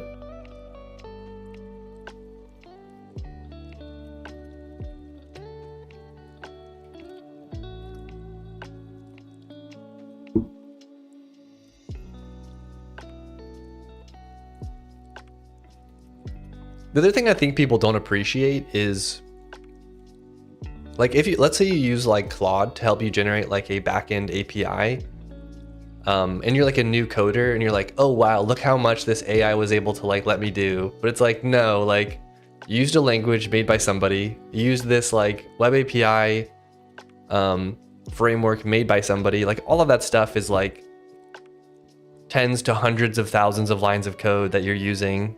And it's like the 50 lines of code that's like super reduced down in terms of like the amount of like complexity that you need to add to it to get it to do what you want is so small at this point that like the AI generates this really simple thing. And it's like, oh wow, look what all the AI did all this stuff for me. But it's like, no, like most of that was done by somebody else. The AI is just like giving you like a layer into that framework that someone wrote. Like if I used AI to make like a Raylib draw, or like a Raylib program that like drew a circle, it'd be like, oh wow, the AI could do all of this stuff. But it's like, no, most of it was done by like Raylib. Just like the AI wrote like draw circle.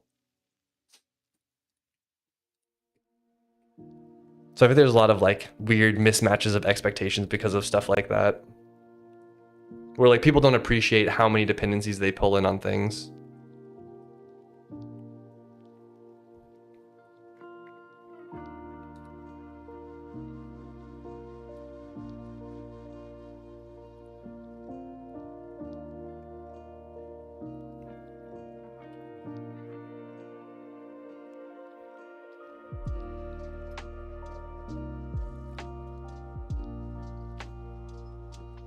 Typedef enum.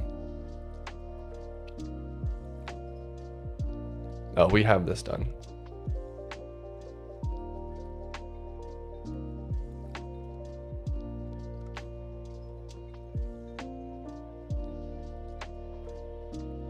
I might just be able to do this.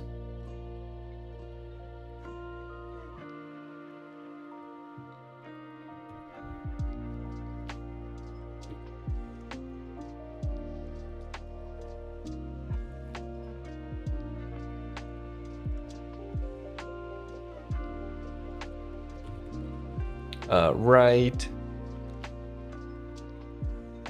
Enum.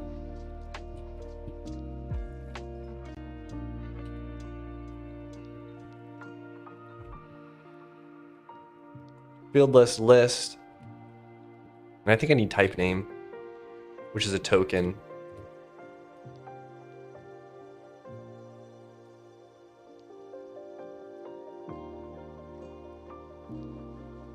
Oh, I missed this line. Here.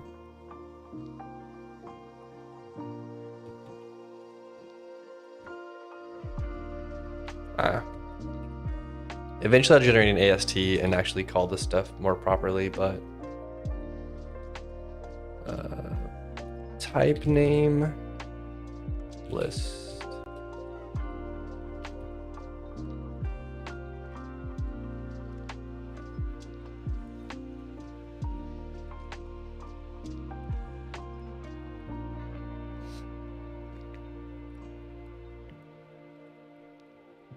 AI has consumed a lot of code too. Most problems are not novel. Oh, yeah. Like AI is just like regurgitating problems that were already solved. I do agree with that a lot.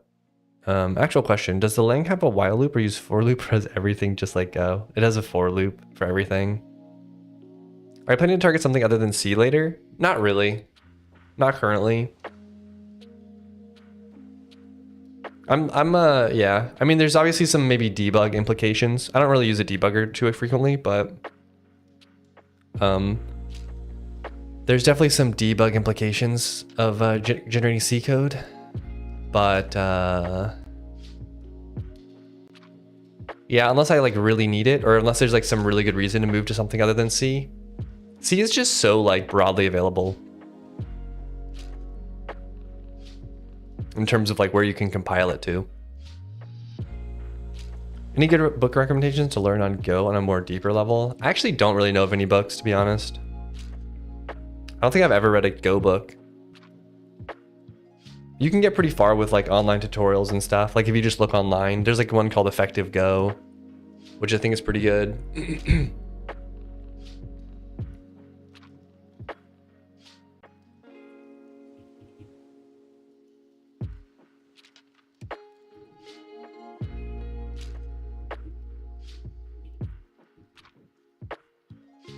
Field type undeclared. Oh, field type.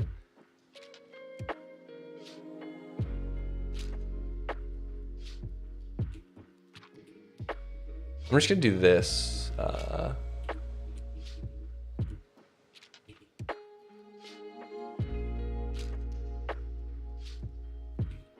Infinite loop, nice.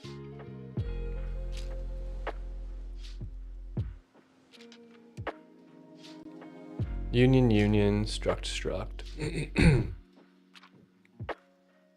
I think it's probably this. Then I do write enum.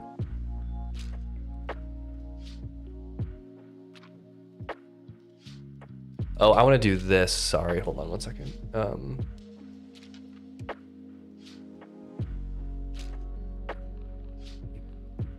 We'll zero instantiate this.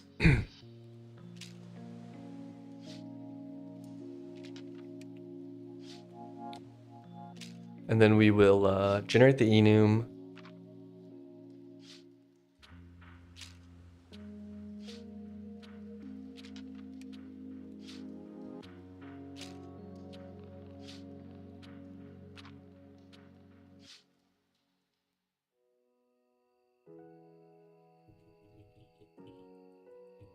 F.name. Yeah, it shouldn't even use this, I think. No AI compiler backend that guesses how the code should be compiled. Wouldn't that be cool? All right, let's look at line 12.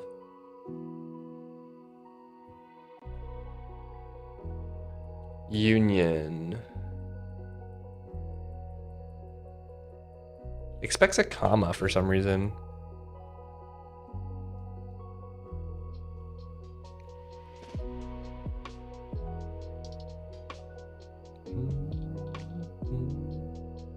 I might have these backwards. Oh, I think I do actually. I know what the problem is. In my scanner. Yeah.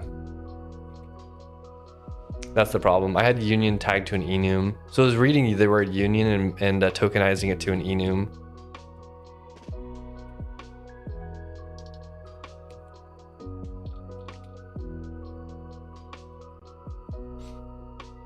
Declaration expected.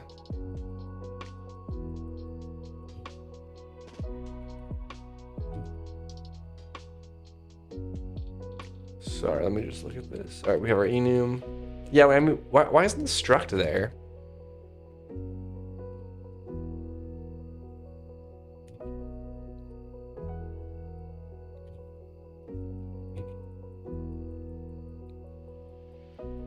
Oh, I accidentally commented this section out too. Let me just go here, hold on. Okay, so enums will turn into, or sorry, unions will turn into this. This is a union. It builds all the tags as an enum, and then it tags it, and then builds a union. And then enums will do this. Perfect.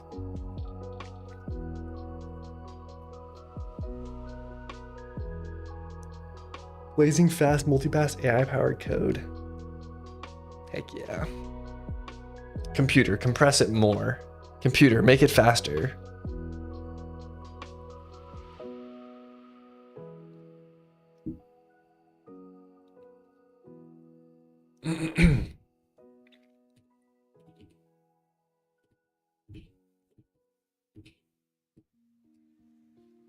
All right, we now have unions and enumerations.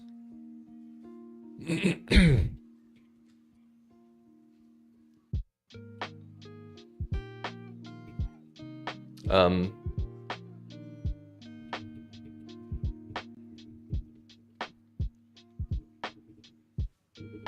right, we already checked it off, but that got finished. Okay. I think most of this file we can move to the new language now because we've got enums, we've got structs, so we could move this to the new language. This part we don't have though, because this will have to do, I don't have a const keyword. I don't think I'm gonna add one either. But here I need, for this section, I would need to do something like this. Token name equals,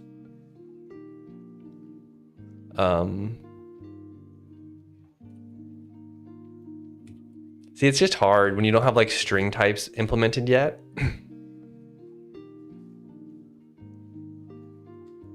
This is more of like a nice to have though.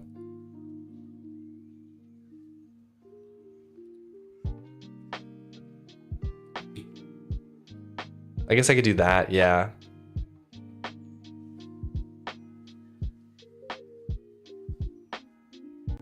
But I have to have a composite. I have to have a compound literal for this. And I don't need to do something like this.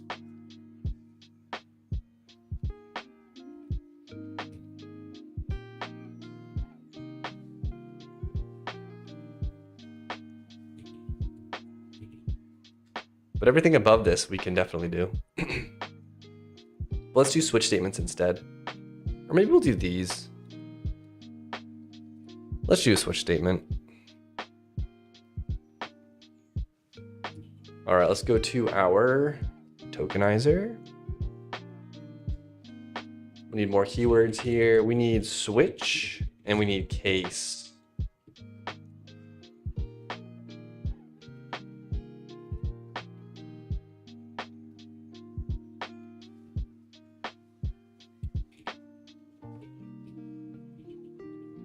Go to our scanner, go to our keywords, union, switch, oops, enum, case. Switch is 1, 2, 3, 4, 5, 6. Case is 4, perfect. All right, now we have the keywords next. String replace array of character pointers to string. Thank you, Pancake, for the follow. Sorry I missed it. Appreciate it though.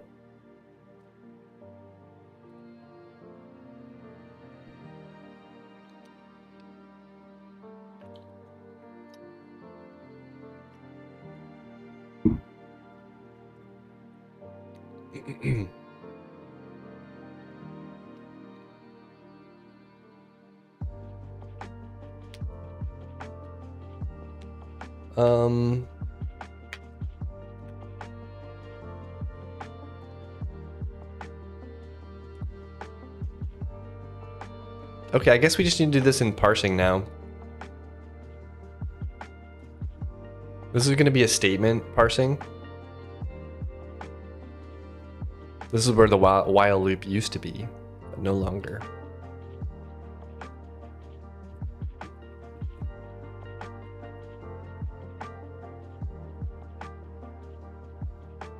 Switch statement. Let's go copy the if statement block.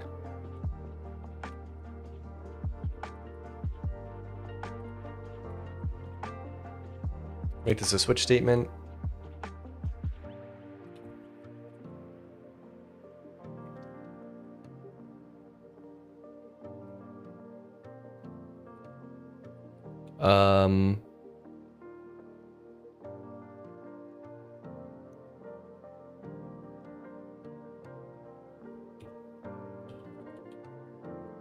Sorry, I'm just taking out this. I'm gonna comment out all this stuff. That was like the if statement.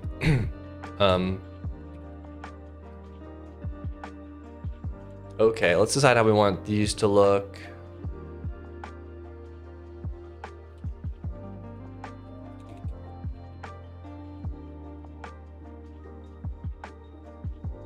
We've got our switch function, and we'll do like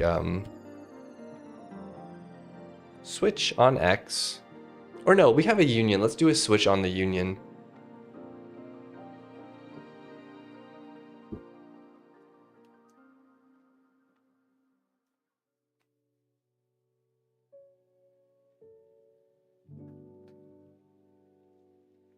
The one thing that's hard is I prefixed these with like enum, the word enum and stuff. And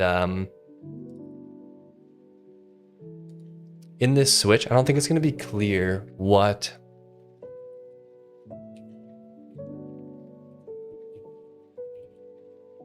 it's not gonna be clear which one it is.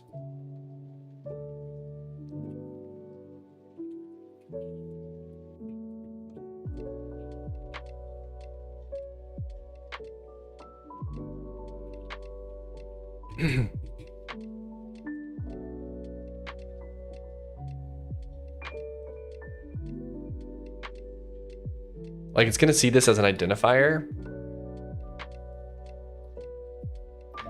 It's going to see that as an identifier, but it's not gonna know it's an enumeration because it doesn't know the types because we don't look up types anywhere.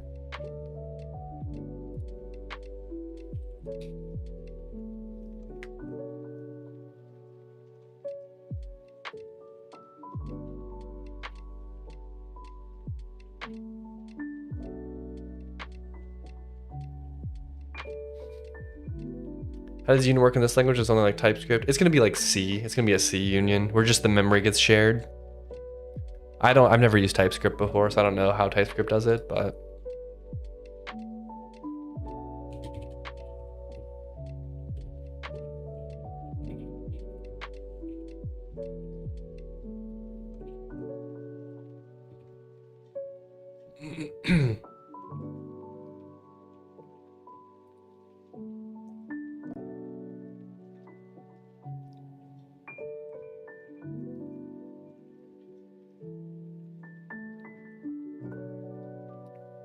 I don't know. I think we might have to do the whole underscore enum thing that I was doing. I don't think that's gonna work.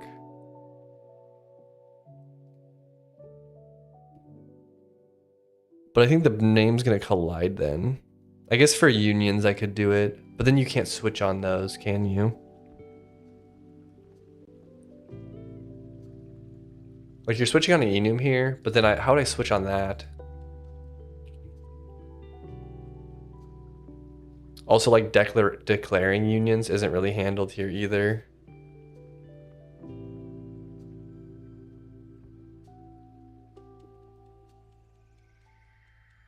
Types of something like this: string, number, string or number. Yeah, I mean it's kind of like that. Like for example, this is a union, and this is a point or it's a vec3.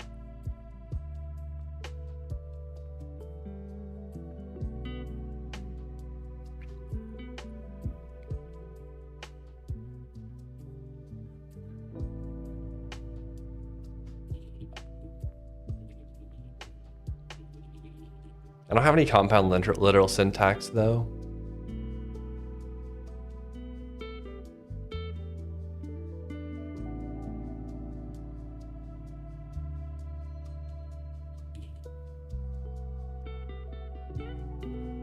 How do I do?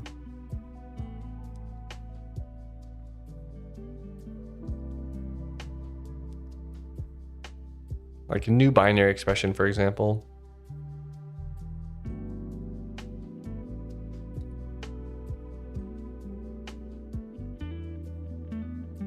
How do you do casting for that? Are you going to access the property like an object? Yeah, how it's going to work. We're kind of figuring that out right now, I think.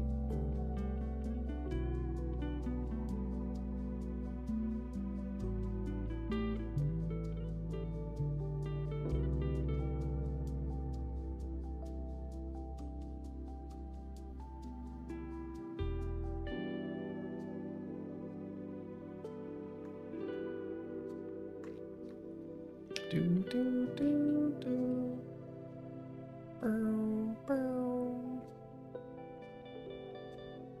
It is crazy how much stuff I take for granted in terms of like type inference. Like, I guess we could do the idealized thing, right? It would be like,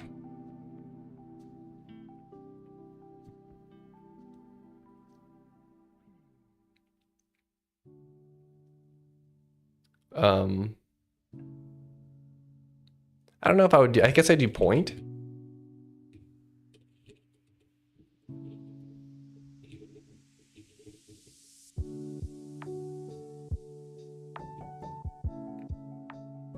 There are just a lot of ways you can do this stuff.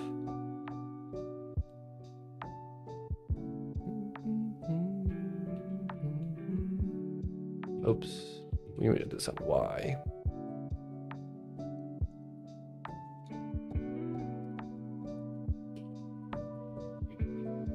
But let's look at this. How do I implement this one?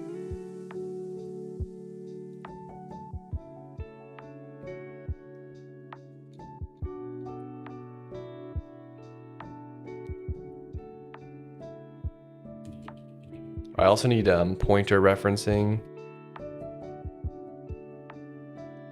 Oh, it's in to do.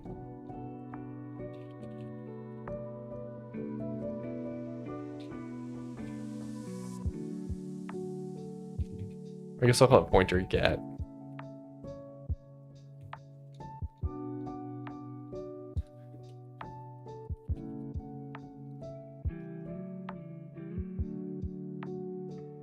I probably want to do y dot point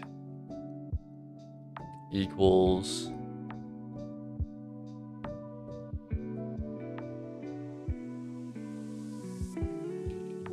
I don't know, point. Something like this.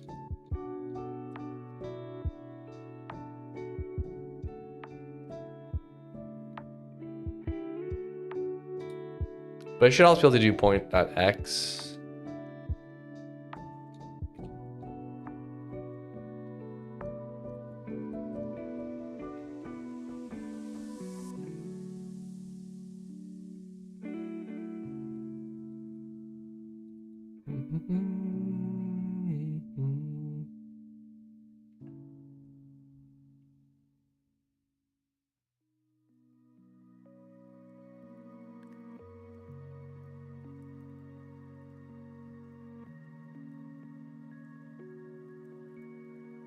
I wasn't on my keyboard, but Twitch sends me to Pirate Software Stream. Oh, to like redirect you?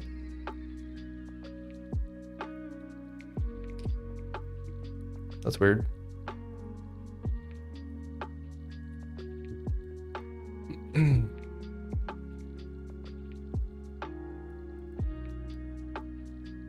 I was in my kitchen, I got jump scared by him. That's so strange. I've never had that happen before. Maybe it thought you clicked on something. Or your cat walked across your keyboard.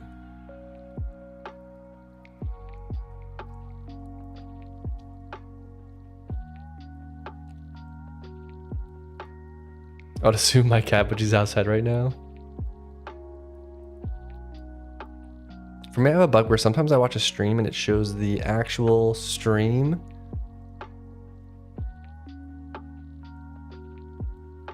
It shows that the actual stream is off for some. Oh, that is weird. Some Twitch bugs for you.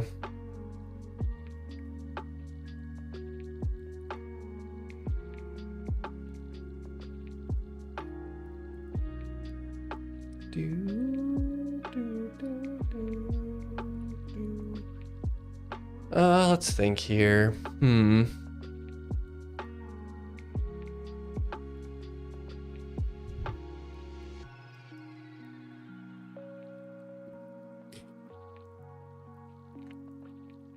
Let's cheat and look at what other people do.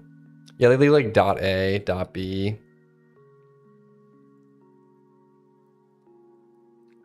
I wonder what this means, the star byte thing.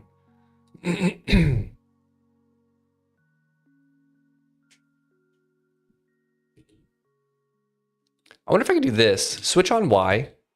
Y is a union. Point is the name of that value in the union. Then I can do this.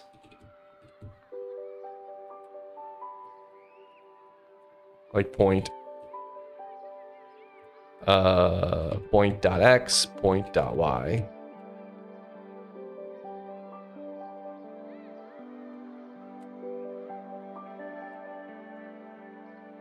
Point.z. That seems like pretty reasonable syntax, right? You switch on the name and then you just have access to whatever, or this would be technically called vec3.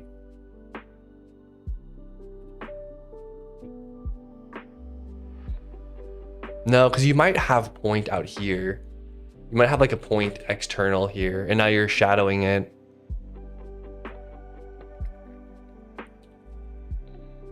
Otherwise, I do something like this. Type, or I don't know. I don't know how you'd say I want to switch on the type of the union.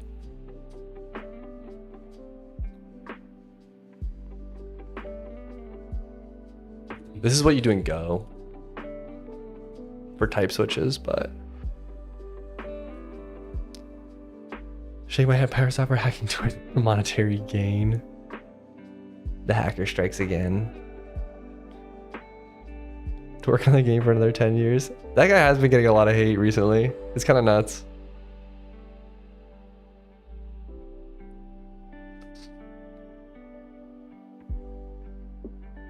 The dot thing of Zig is nice. Like dot A. I just don't understand why can't I just do A?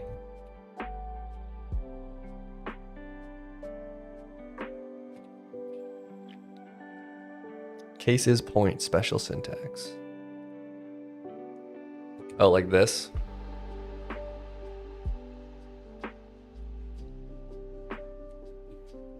But I'd rather define the fact that I want to switch on the tag. I guess I could do this, couldn't I? I could just do like dot tag or something like that.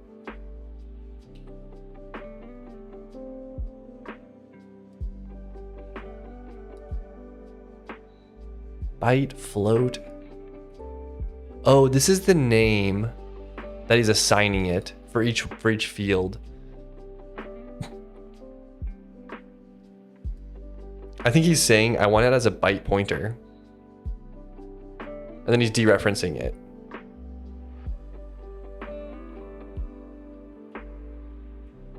Oh, that's crazy. So you can...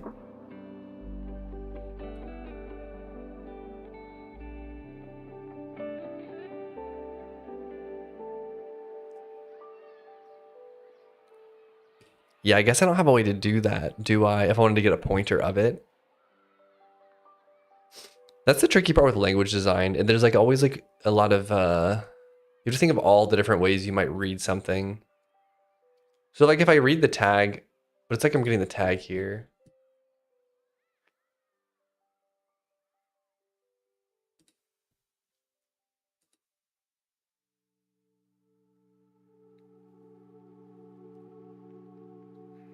Type safe pointer dereference. Yeah, he's just deciding the name like this. He's saying like match A or switch on A with the value being called this.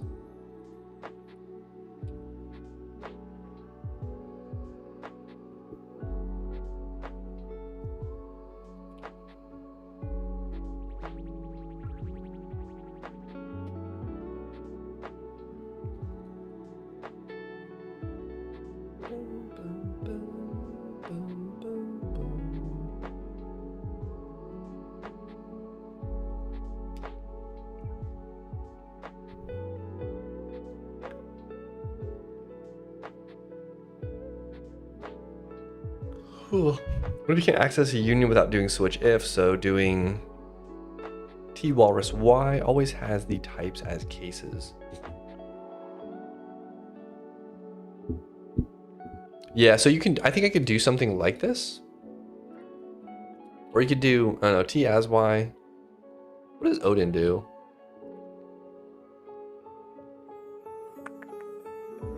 Unions.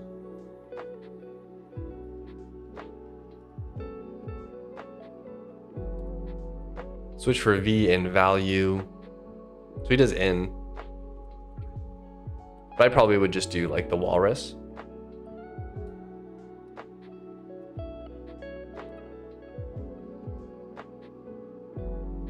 And then you would do t.x, t.y, t.x, t.y, t.z. The only downside is, no, I guess you could reference, because you could do this, right?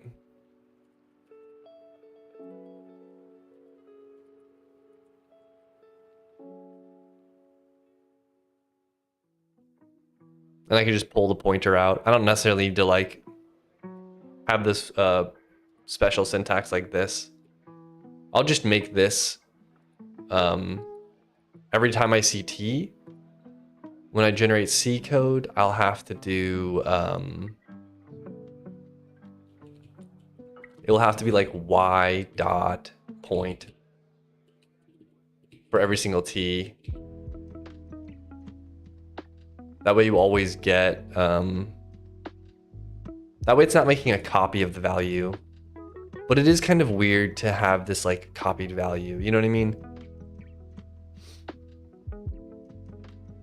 Maybe I don't do that. Maybe I just do this. No, because I need something to reference, don't I?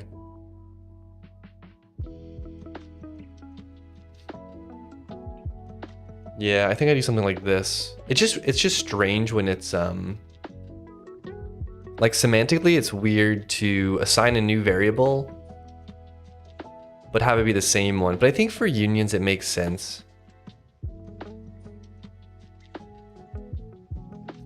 I was bringing the union semantics from other languages. No, I'm always open to ideas. Jai does it this way. Switch U, A. Sorry, let me copy paste this in because I cannot read that.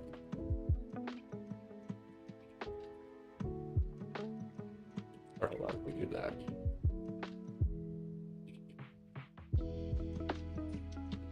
I don't know why people like these arrow operators. I really don't like this syntax. It's just like a lot to type. It's not terrible, I guess, but I much prefer just doing the colon or something, like case. I don't know, maybe that's preferential, but. All right, let's see what they do. A. Oh, then you have to explicitly reference it. So the Jai way would be something like this. You would be like, so you can access the wrong ones.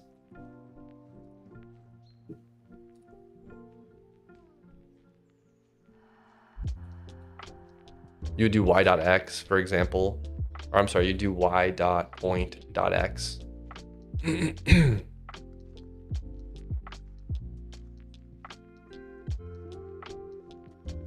The nice but harder approach is to narrow the type of y in each case to become that thing, meaning y is now point. Yeah, that's what I would do. Oh, I see what you're saying. The problem is y is the union. So I think I need to like show it as something else.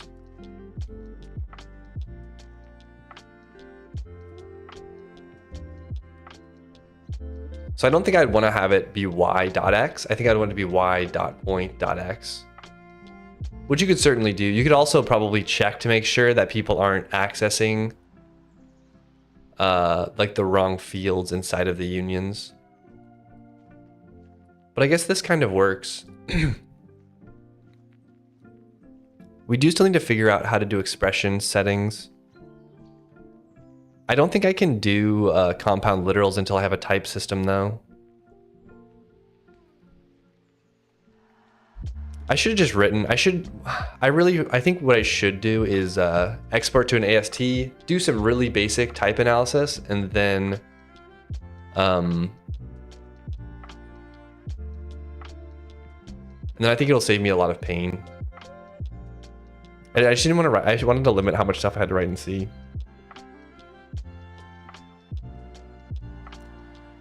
C3 does it this way. Oh.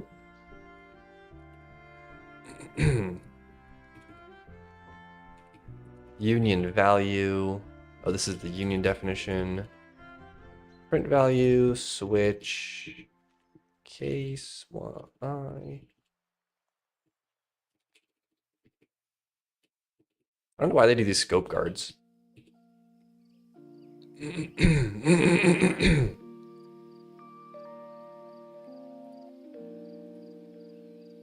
String S.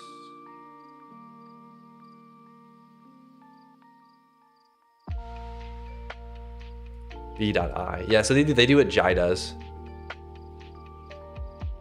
Having point increments on variable would be nice, but you mentioned the external issues. Yeah, it's just, I mean, I guess what I could do is I could do like this. Like instead of doing it at the top, because like most of the time you probably don't have an external thing. So you can just switch on Y and then do like T point or something like that. I don't know if I love this though.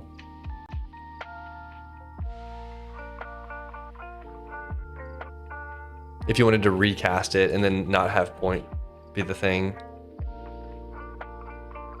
And then this would be vec3, obviously.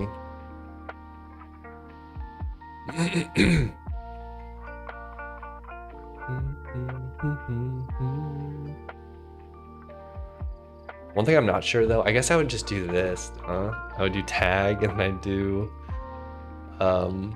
like point or something.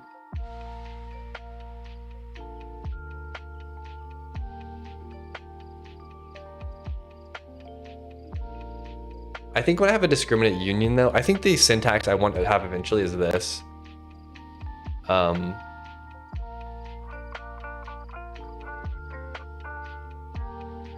want to be able to do like point, like 1, 2. And if I want to do a union type, I'll just do this, I'll call this like X or Y1. We'll do Y. I want this to be like expression with a point inside of it, Y1 inside of it. So I guess alternatively it would be this.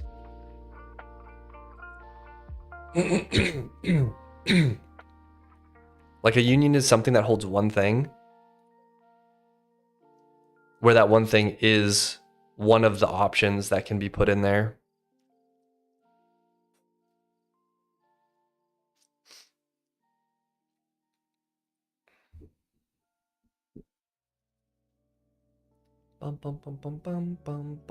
Obviously, we don't have any type information, so we can't really do stuff like that yet. So we have to be a little bit verbose and unsafe. Thank you, Fufu, for the follow. Fufu. I think I prefer this one though.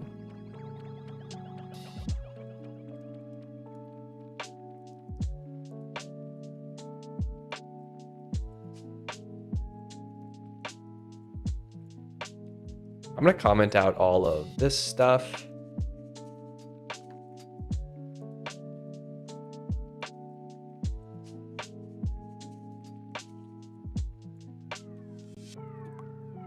I just want this to run again. Then we'll just run switch func.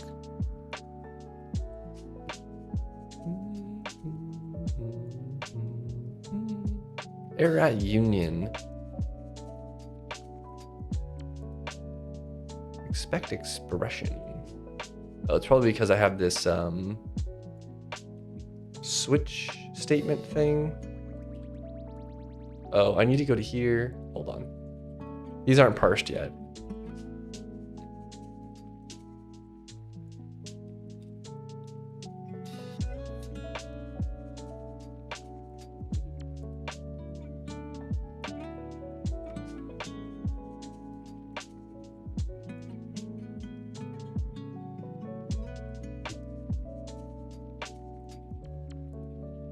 Oh, I have this terrible, or I have this old stuff in here. Missing 22.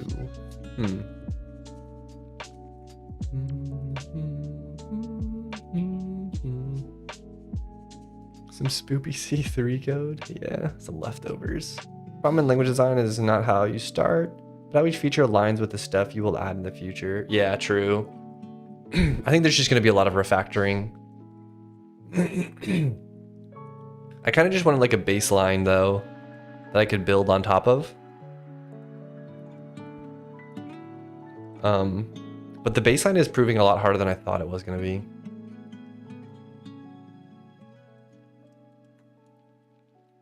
Mostly because of type checking. Like a lot of features just require knowing the type of almost everything.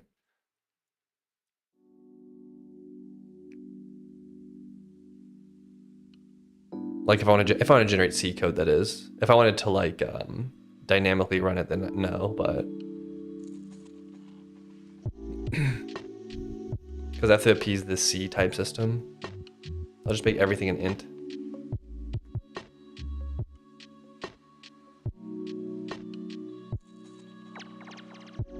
Yeah, this is gonna be the wrong identifier.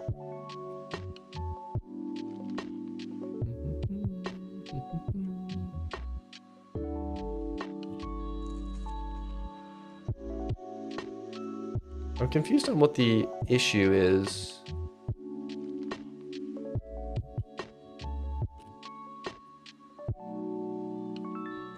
Come on.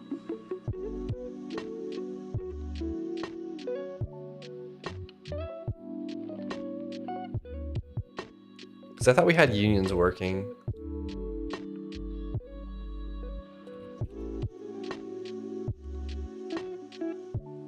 Like I was pretty sure.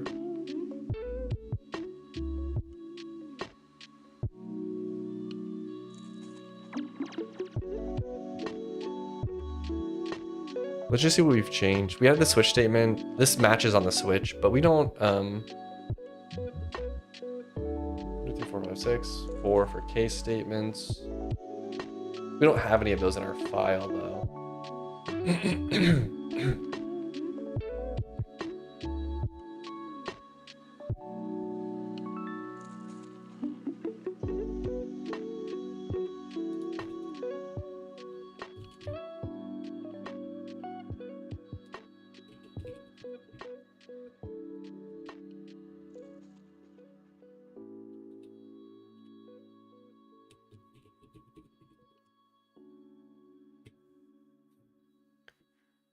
Are we need to do type checking, or is there some other reason? I was hoping I could generate some C code or like most of what I needed without building a type checker in C.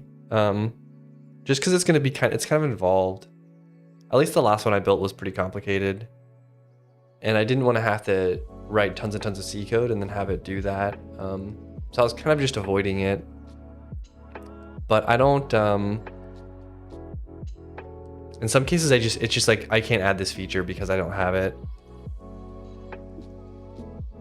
The good thing I see in your Lang is that I like is that for enum, structs, and unions have one foundation that does all the work and is straightforward. That's really consistent. Yeah, I'm trying to be as consistent as possible, obviously, but why isn't this building?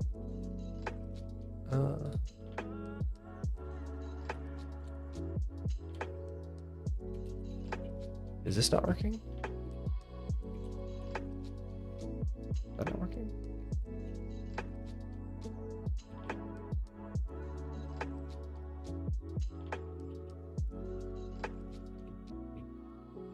If I remove all of these, will it work? What even is 22?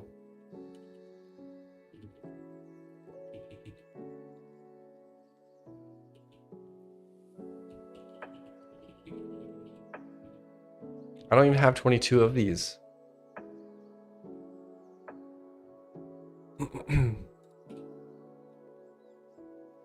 Which means I'm building a like blank expression type.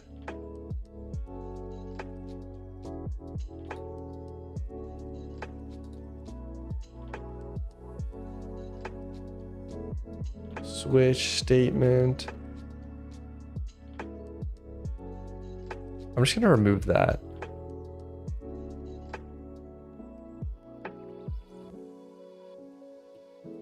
Huh. I'm so baffled. I don't understand what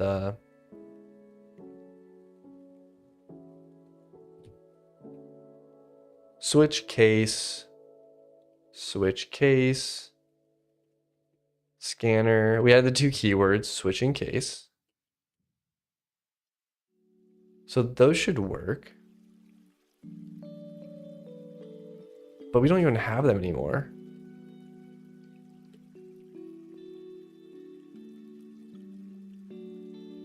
All right, let's just backtrack here. Hold on.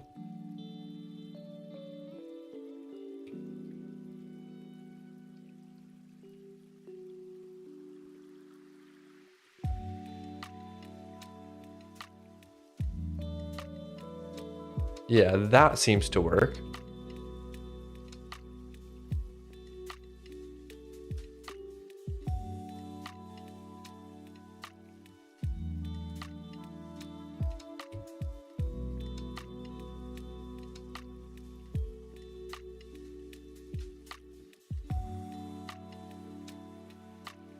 All right, I'm gonna comment out those. Yep, okay, the function doesn't exist. Now we can add it. Blank.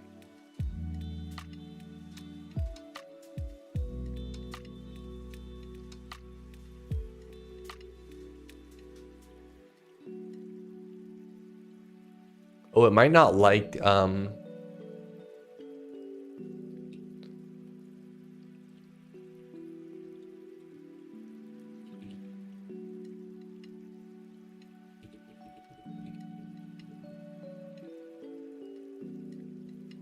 yeah, it doesn't like it when I don't have a return type. I must have messed up the return part of the function.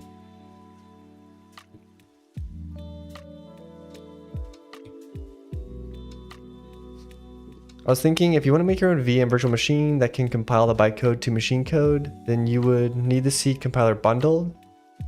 Because I don't want to write assembly manually. Maybe tiny C would be the answer. Now I start to understand why AOT is so hard.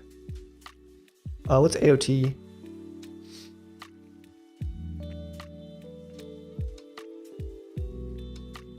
Yeah, if you want to do JIT, a JIT compiler. Oh, ahead of time. Yeah, for JIT. Oh, ahead of time would be. If you want to. Machine code. Oh, yeah. I would either need to do that or need to have people, like if people use it, they would have to have a C compiler like GCC or Clang or I think TCC has a library mode that you can use. And I would do that. Sorry, I got confused when you said VM. Because if I did a VM build mode, then they wouldn't need a C compiler because I would just build it to bytecode and then I would run it in the VM. That would be pre-built.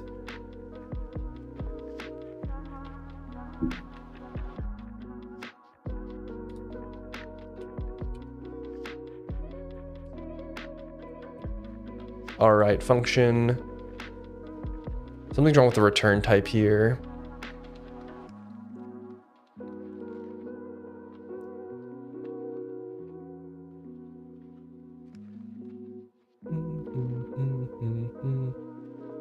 Oh, it's because it's a type expression now. I need to have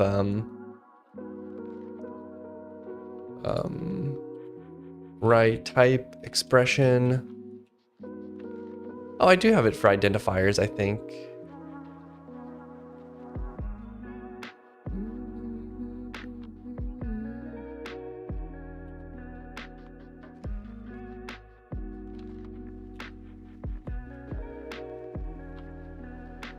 Oh, I don't have it for tokens though. For I think it's called this. Hold on. No, it's ident or something like that.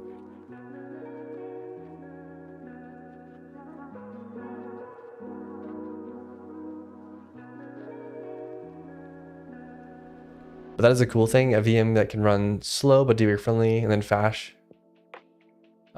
but crash prone. It's all AOT, JIT, UOT. It's all too much.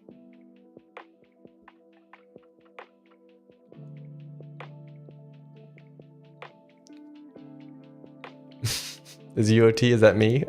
Or is that something else? Is that some other acronym? AOT is not a checking because it tries to make the best optimized output there. Just checking the declarations need a lot of mental work, then type checking and optimizing assembly code, etc. Possibly streamer related. The one and only. I saw that and I was like, oh, I wonder if it is is it a compiler term? I don't know.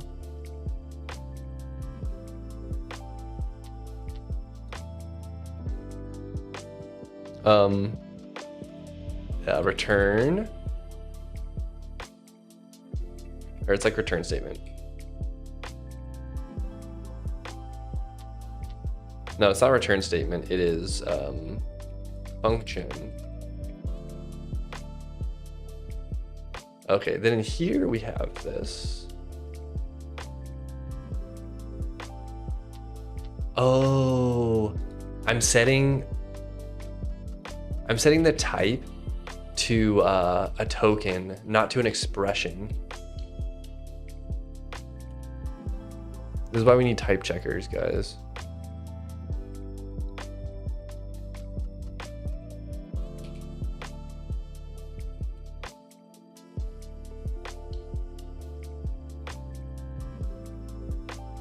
Okay, now we can go to our test file.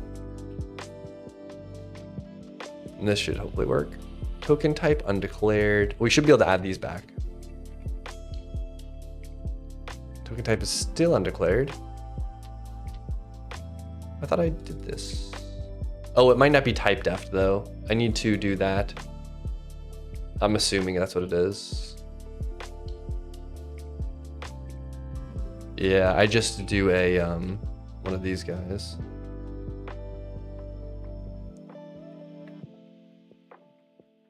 Yeah, I'm starting to see the depth of the problem. I'm gonna make my own JVM tiny, but it needs AOT. Then I'm gonna add C# and maybe even WASM. That'd be cool.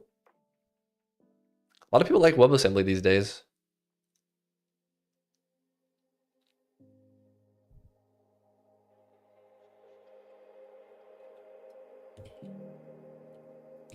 Right. Enum.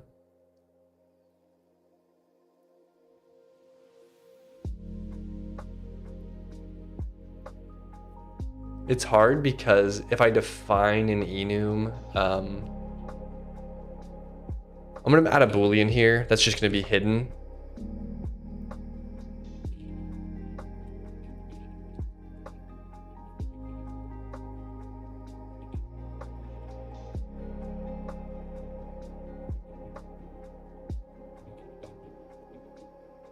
Can you do that if hidden?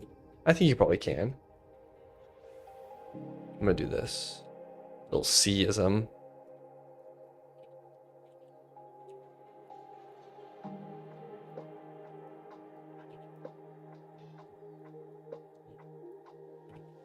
Maybe I'm not gonna do that.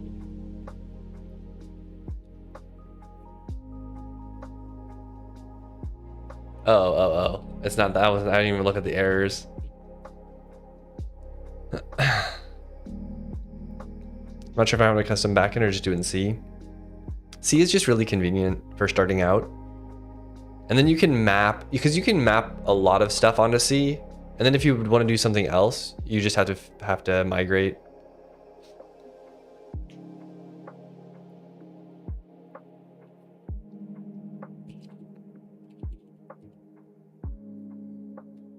True for that one, and then false for this one. Because this one we want to have a type declaration. And then we'll do output.c, yes.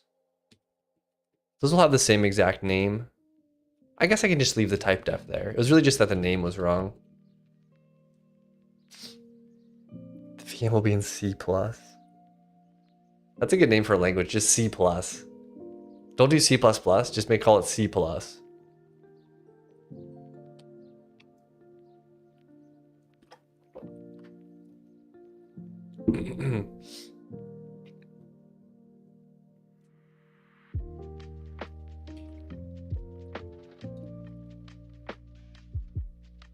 Holy C.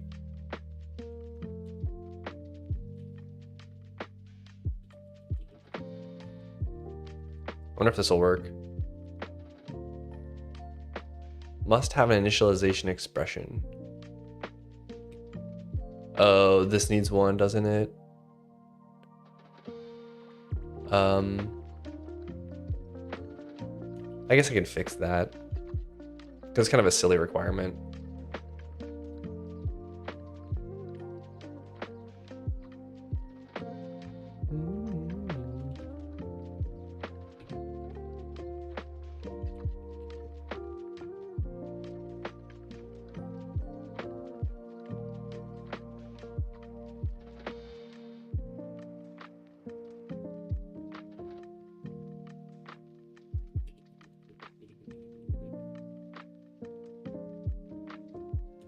Actually, this. I wonder what that will generate.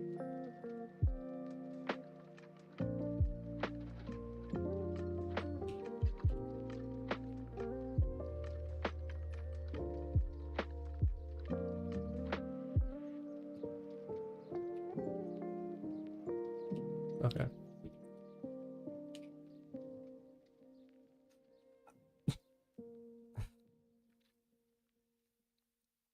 Oh, Holy C's previous name was C+. Oh, interesting. I didn't know that.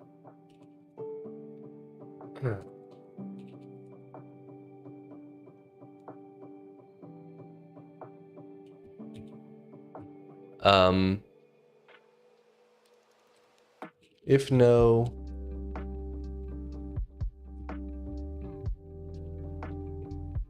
I think I do this. See, it's hard because I can't do default values because I need to know what type it is.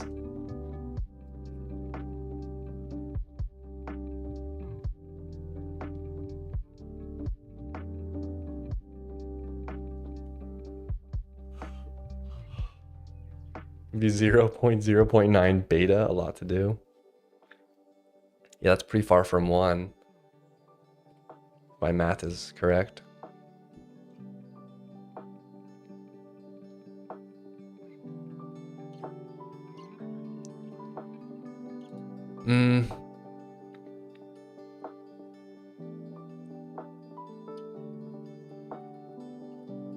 Where's my drawing thing? I guess it's gone.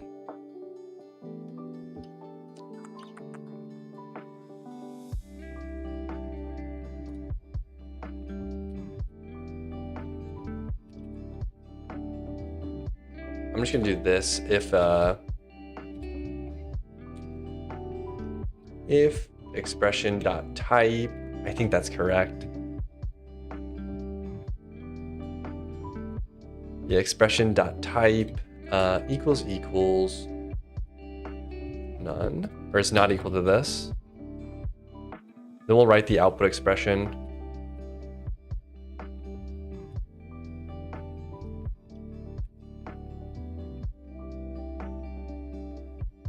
Oh, don't I have how does it not know that? Because it should be defined here. Oh, where'd the type def go?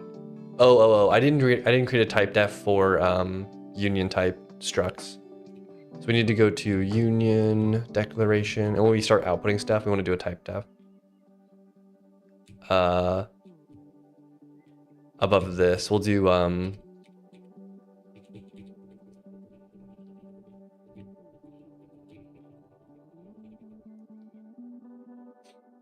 so we'll do type def struct, and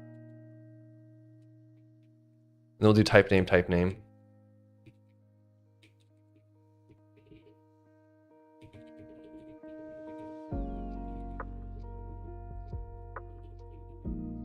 And then I think we need a semicolon, new line.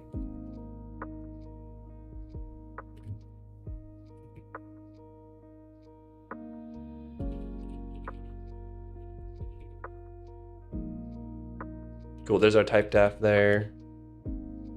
Struct our union expected. Expression y.tag. All right, sorry, let me pre-print this so I can just look.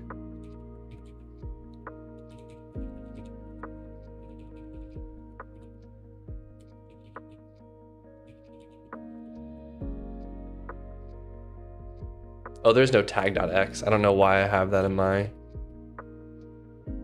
It's just gonna be tag.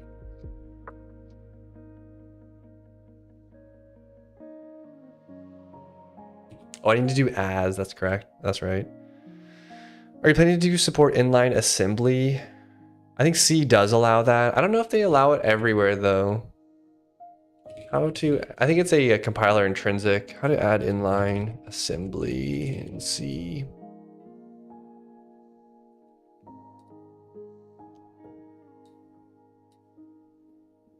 Yeah, GCC has, looks like it's a compiler intrinsic.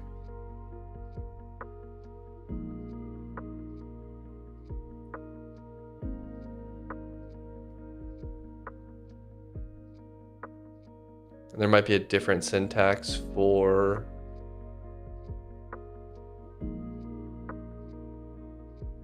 I'll add it if I need it, I guess. I'm not like planning to add it, I guess. Only if it makes sense.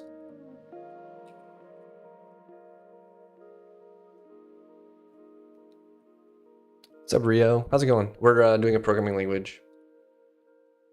We're just messing around with adding new features, writing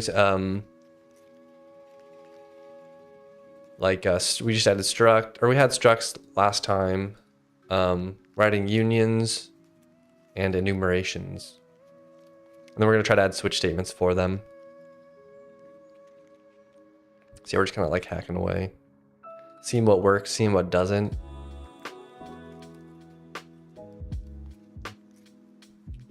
I mean, technically we could do this.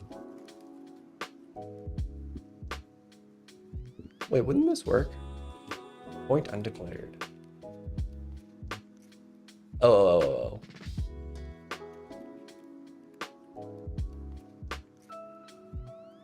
Yeah, the problem is we have this like global what you call it?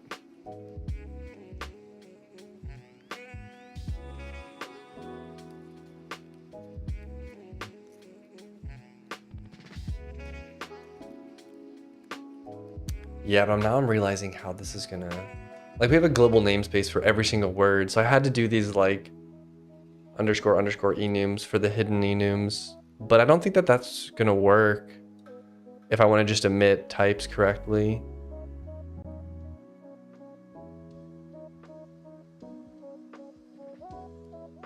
But then the problem is, let's say I have this. I've got, like, 0.2.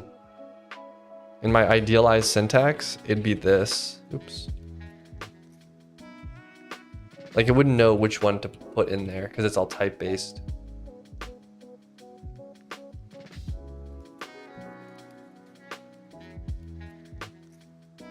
So it's kind of not a good edge case. A very long time ago, I watched your first Mythfall Dev vlogs. YouTube algorithm blessed me with them at the time. Nice. Yeah, it's come a long way. Most of the time I work on Mythfall, but I'll do a couple days a week or one day a week where I'll work on like learning new stuff. So right now I'm kind of in a programming language kick. So, but yeah, glad you found me after all these years. How long before folding and omitting indentation? Yeah, I know how to do it because I've done it before. You basically just like add an indentation whenever you see one of these blocks and then remove it when you see one of these. Whenever you do a scope block, you can just add and remove it. And it's pretty easy. That would be a nice feature to have though, just for pretty printing it.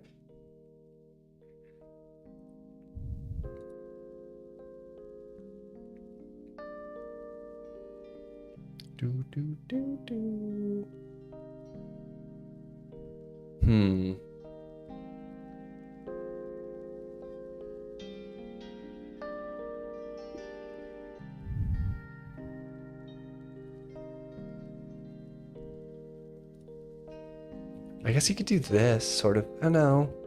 So what I have to do is I have to do this.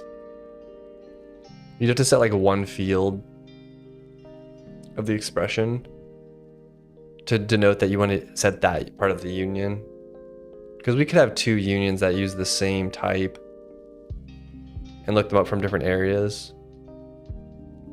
Thank you, Tinran, for the follow. Appreciate it, man. Welcome. It's also crazy. We just hit 1,000 followers last stream, I guess. I didn't even notice. Up to the quadruple digits. It's kind of a big timer now.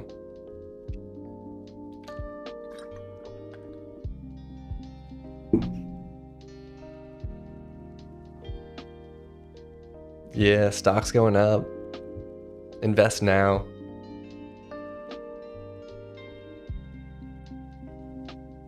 Yeah, even though they're the same type, I think it's reasonable to have that. I mean, the alternative is I could do this. Like you could do something like this where you say like, I want to type alias 0.2 as just a point, and then you can do 0.2.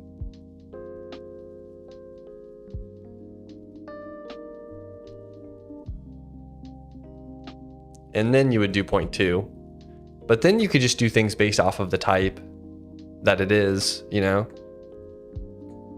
So like in the switch function, for example. Oh, that's not the switch function. In the switch function, for example, you could do this like point and then 0.2. So that is one way to do it. The only downside is now you've got to have, like you kind of end up creating like a lot more noise in terms of like your global type definitions, which I don't love. It also makes it so you can't do anonymous structs. Like you wouldn't be able to do this or whatever.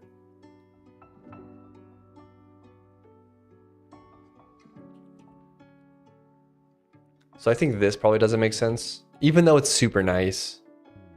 It's super nice for something like this. But yeah, I think you just have to do it based off of the name.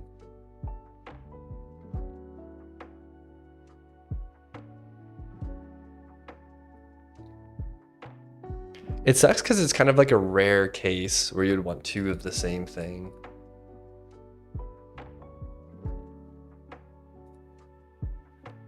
So I could just do like by default, you can just do stuff like this. But then like the occasional time where you want to have another point, you could do something like that.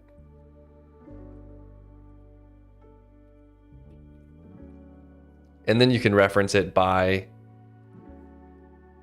like this one would be 0.2 or something, because it'd be based off of the name. I'll call this other point. But then then you're kind of like mix and matching. Like this is the type name that you're switching on, and this is the, what's it called? Like the field name of the union.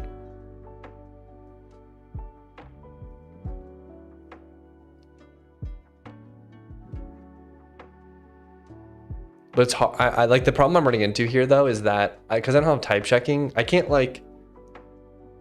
be inside this switch statement and say like, okay, what's the type of Y? Oh, it's this union type. And then like short circuit these words into what they mean. So I just can't do stuff like this. Let's remove that and just see what errors we get. I'm gonna delete this and line 9. Oh.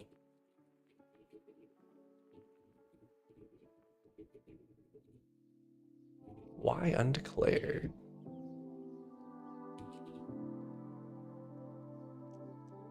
Y equals, oh, this one.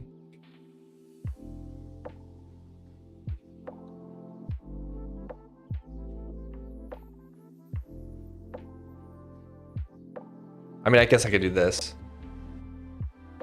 That would technically fix it, right? Those error messages need to be better. Yeah. If I don't fix those soon, your investment's gonna go down. Wouldn't be good.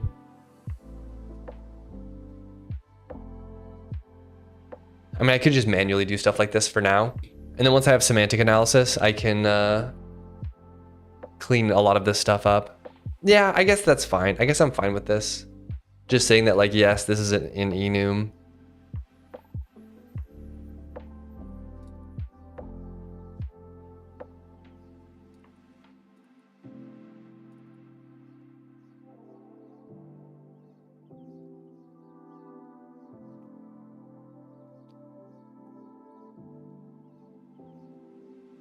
I guess that's fine. It's a little bit cobbly, but whatever. At least it gets us to our switch statements. This one, however, this would not be hidden. We need a fizzbuzz in this language. What is fizzbuzz again?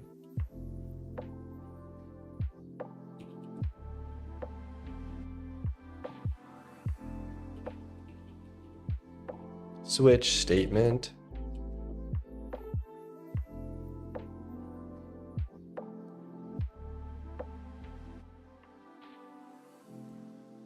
I need to reference oh,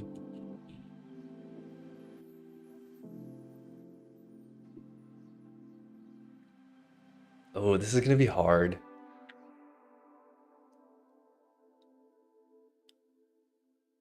I think the general case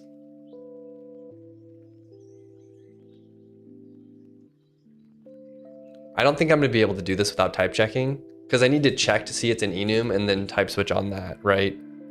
Or I guess this one's fine. But for the union one, for the union case, I would need to do something more complicated. Because like inside of every function of the switch, when I emit the code, I need to set this t value to whatever the switch part was.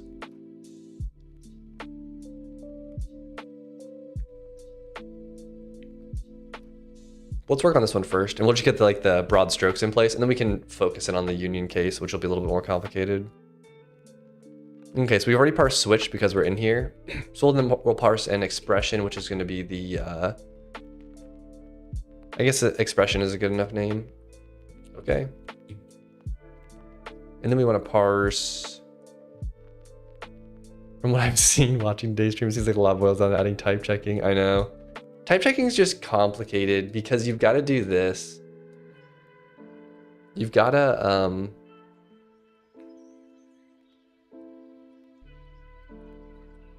you've got to like have this like stack of scopes.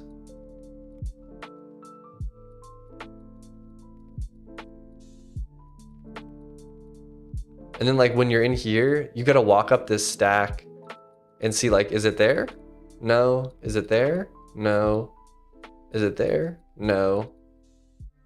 And like there probably is some way to simplify that. Like I could just say that you can't put types inside of functions, and then maybe there's only one global scope, which would be my global symbol table. But yeah, maybe a smarter me would have realized that this was going to be a pain, and then I could have just added a single global scope that you check in, but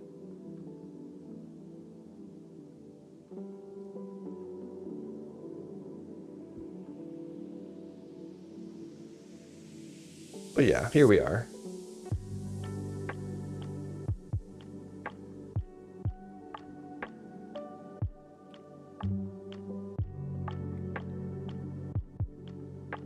I think you're doing it correctly, it's just painful. Yeah. Yeah, I don't know. I don't know if it's just like is it worth it to build a type checker in C and then migrate that over, or is it not? Because to do a type checker, I basically need a hash map for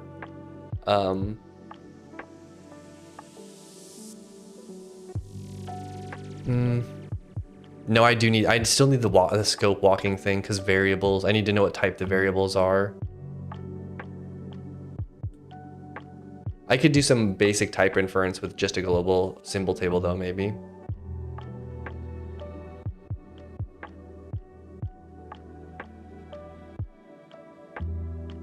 Yeah, I just need a way to map strings. I could just, I guess I could hash the strings into a number and then you look up that in an array. Personally, I had AST nodes for scopes, and scopes could point to their parent scopes. Yeah.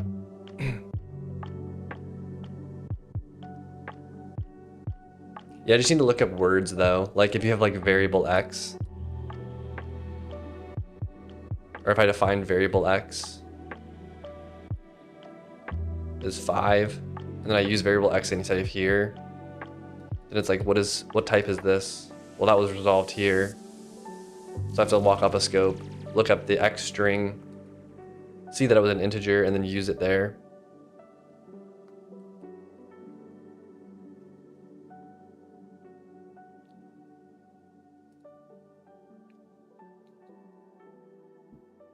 But yeah, I mean, it's probably like, there's just a few things I have to add. I'd have to add some kind of like text to type lookup thing. And I need something to look up, like a symbol table lookup. And then I need a, like a variable name lookup per scope. So it's like really, I just need a way to look up something based off of a string.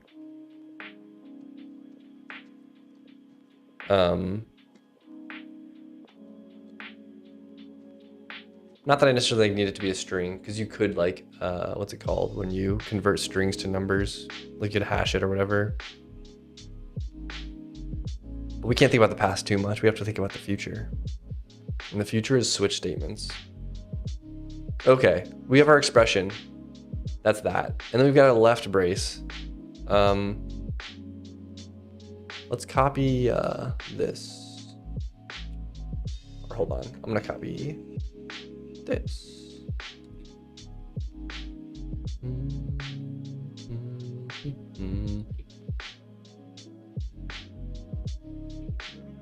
All right, we'll get that, and then we'll get a right bracket at the end of the case statement, or the switch statement, sorry. And then inside of here, we're basically matching case expression. I think it's going to be case expression colon, which I think I need to add that as a token. I don't think I have that. And then a list of statements.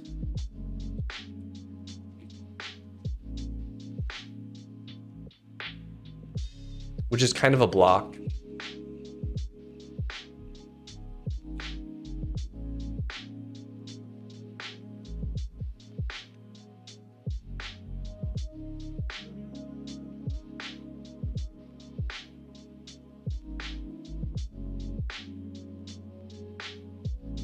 Okay. The next thing has to be a case.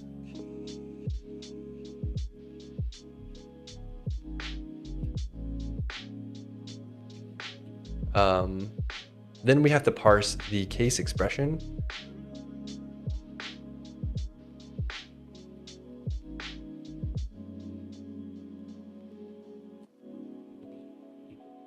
No, these have to be constants, don't they?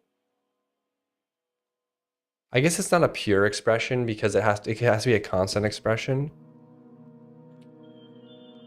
We'll just do expression, which will parse all kinds of expressions. So syntactically, you could put something like 1 + 2, which I guess is okay. But if you did like x + 3, that wouldn't be okay because it's not constant. But I guess we would detect that it's the semantic analysis step. Like we'd verify all the case statements can be resolved at compile time. Okay. I don't know if this is a type token colon.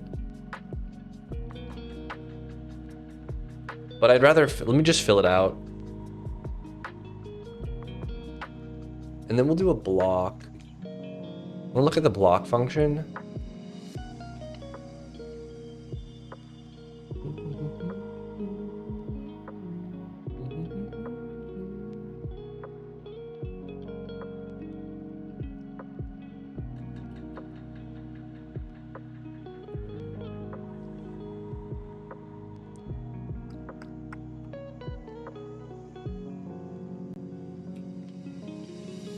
Yeah, we'll just throw this in here. But we're not checking till, we're checking till the next next case statement. And check token right brace. So we either run into this or we run into the next case statement, or we run into the end of the file. And we'll read a declaration.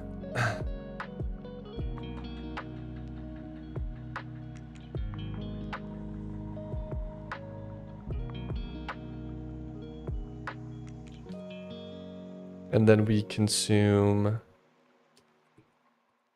the right brace. Does that do everything? I'm sure I missed something. Yeah, we gotta go tokens. We have to add a colon. I'll throw this here, full colon.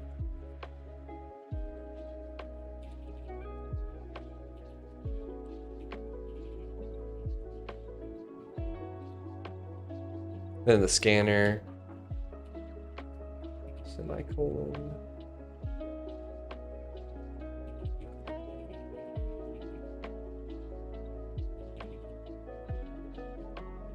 All right, we have colon there. So that was tokenized.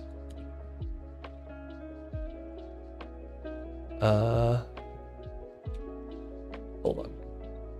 Error at switch, expect expression.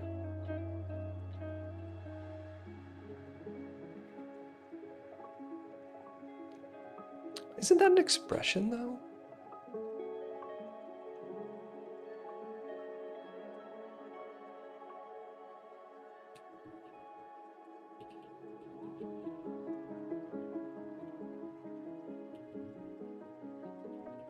This should be an expression. It's just an identifier expression though.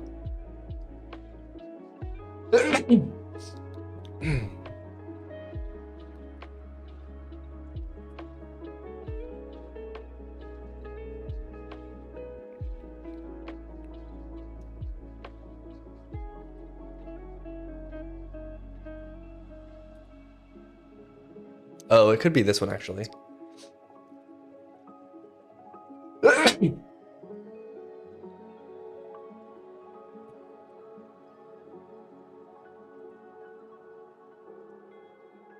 Missing identifier.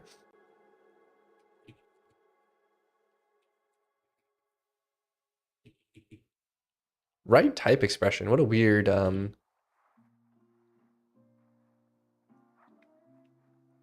I wish these asserts printed a stack trace.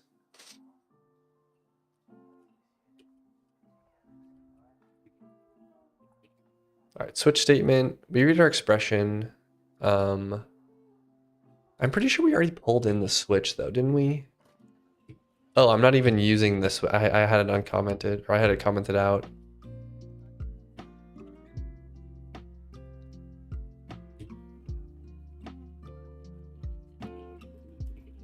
Okay, let's see here. Line 30. Expected a right brace. All right, so we consume the left brace, fine. We get the case, fine. Then we get the case expression. Then we get the colon, fine.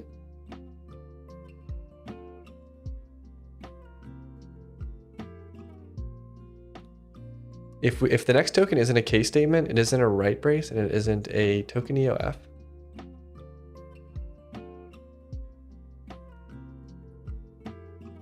Do we read for a declaration? We actually don't want to read for a declaration. We want to read for a statement. Oh no. Declaration is actually correct. Because this encompasses, like you could put a function declaration inside of your switch.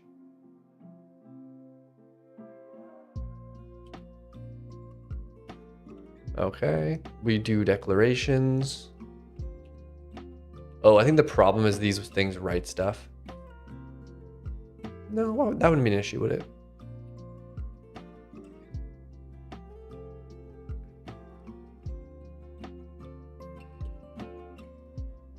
Let me double check what this function does. This check function. Yeah, it just checks, okay.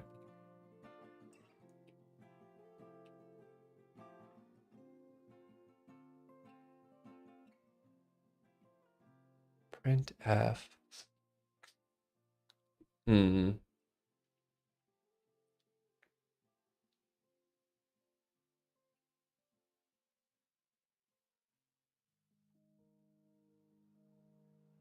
Oh. I forgot to put this in a loop.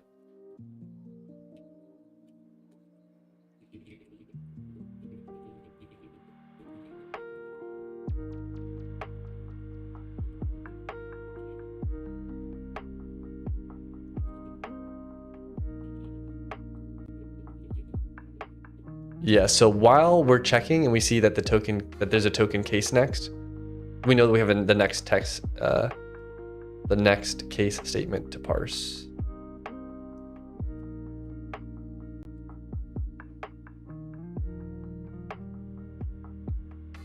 Yeah, okay, that's the outputted code.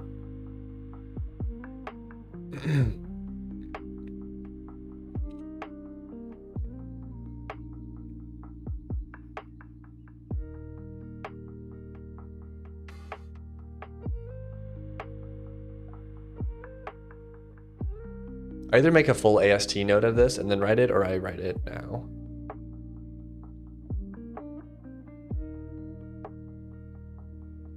I guess we'll just write it now. That's kind of what I've been doing for these.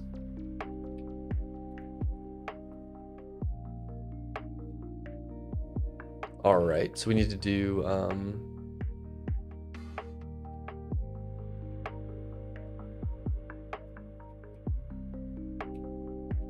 so we'll do switch parentheses. But on the other side, we'll have that. And then we'll write expression.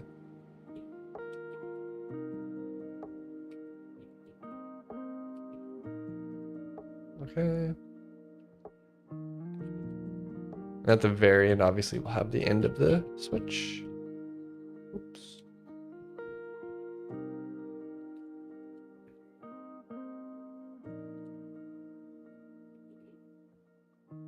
These ones write themselves, so we just need to do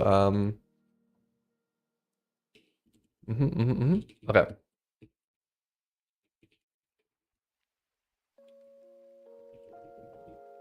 We do case space, then we write the case expression, then we write the colon, and this, and then we'll do new line, because we're gonna do a block.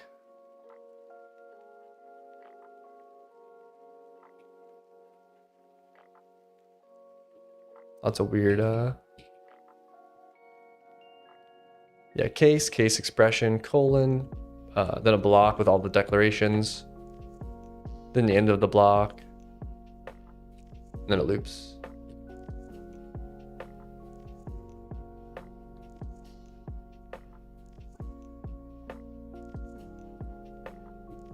Let's add some more new lines.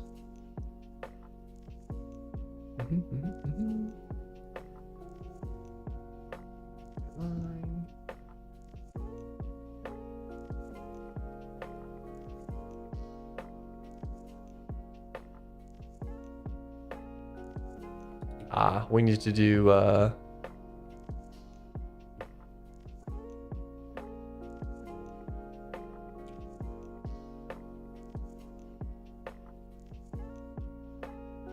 actually, I think hold on.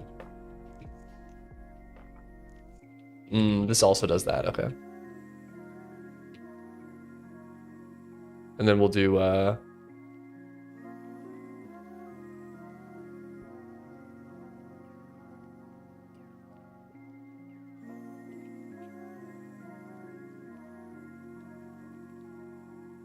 okay, we also forgot the breaks. Because in C you have to explicitly break out of things. We need to add a break here and a break here. So at the end of every case statement, we want to do break.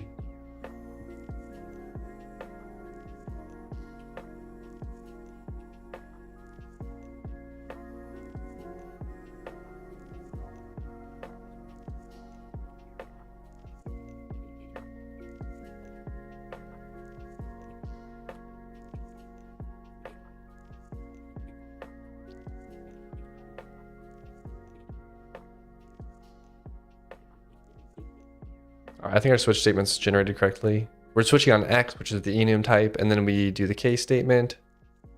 That all got generated correctly. What's up, Code Void? How's it going? Yes, Emacs indeed.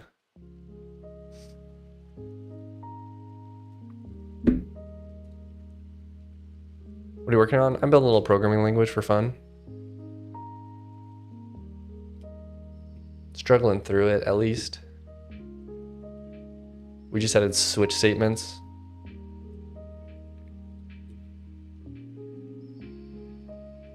Well, we added really basic switch statements.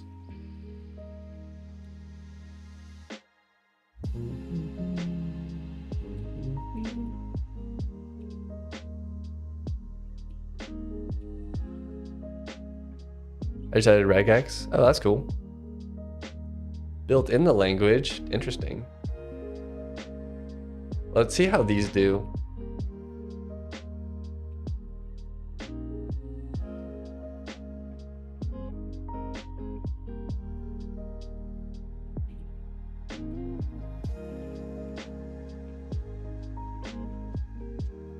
So we can switch on this, and then I think I need to do Y.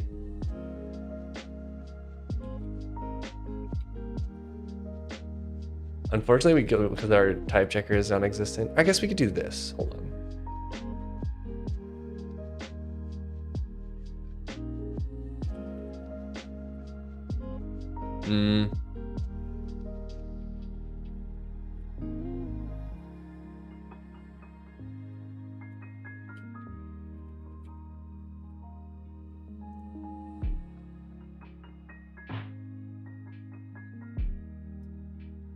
Oh, can I generate that? That's the question.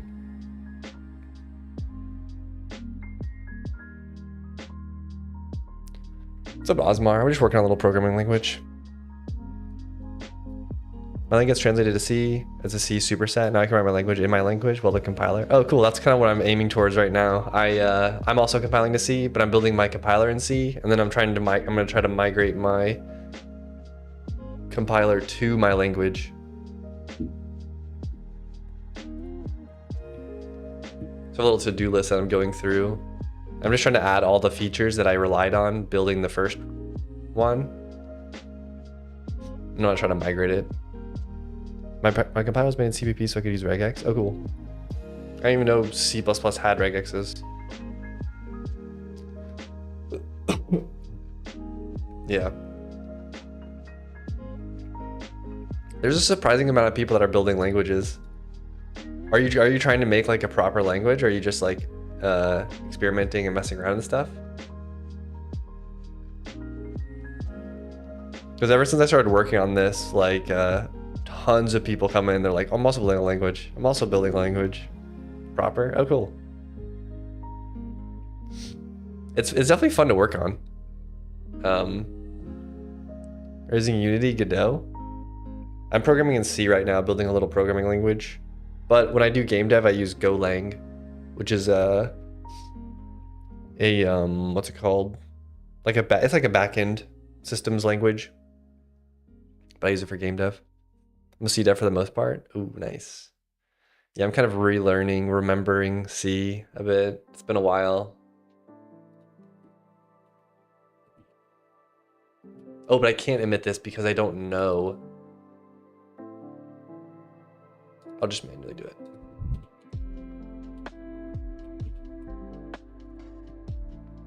Oh, not field. That's number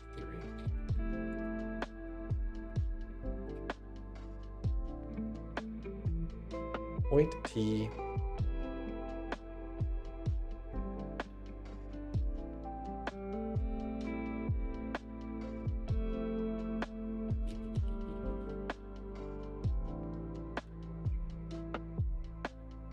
Enum point, enum vec3, y as point.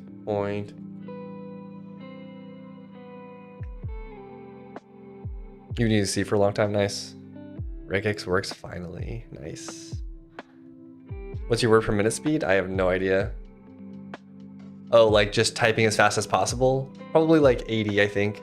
I feel like that sounds like a number I've done. Maybe that's high though. It's been a while since I've done a test.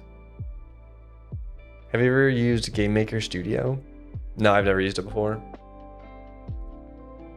Once I fix this, I'll do a typing test. I'm curious what my speed is now.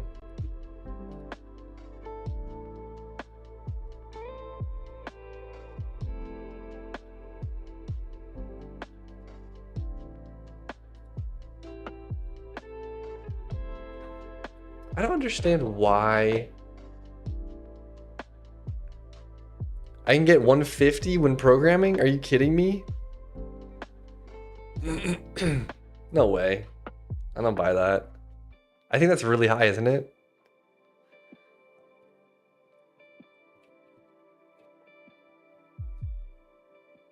Average is 40. There's no way you're doing 150.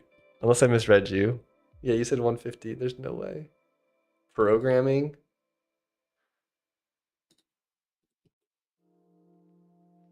When I know what I'm typing, I can type fast.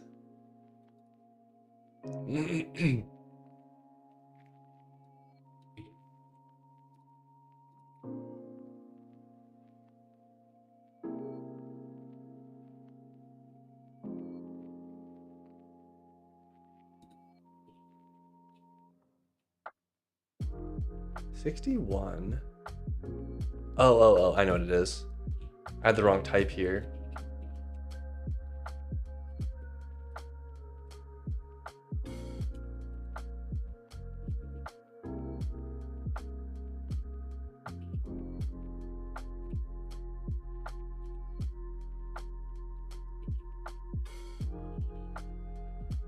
Not aggregate type for register loader. Huh.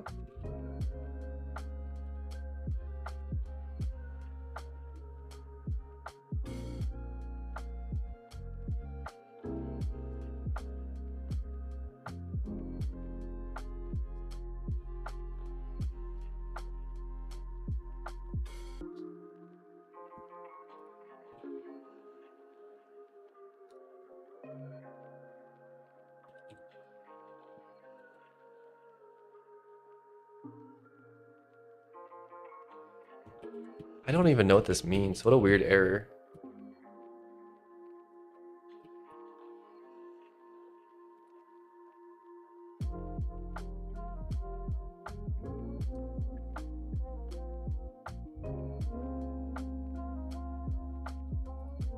C programming. Not aggregate type for register loader.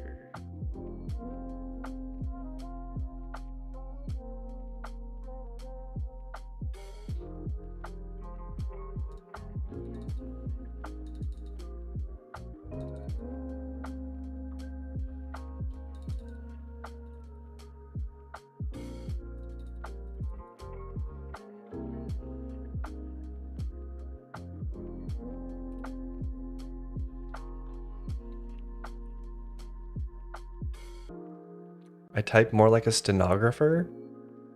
Because instead of moving each finger one at a time to keys, I move them all at the same time. I don't know, man. That sounds pretty. I guess I'll take your word for it.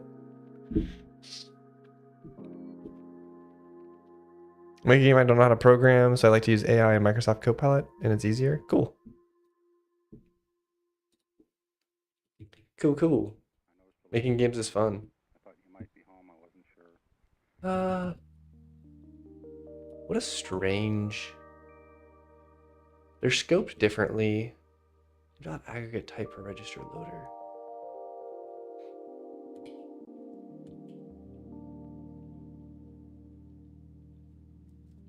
I wonder if it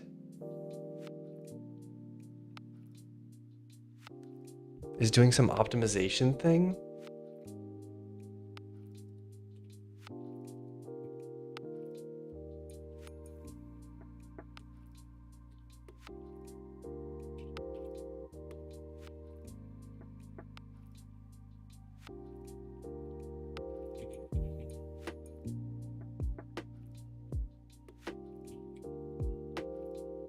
Like, why can't I load this?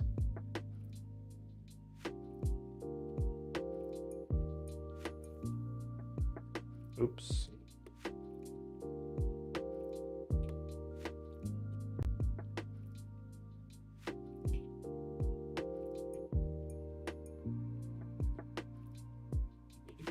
$65.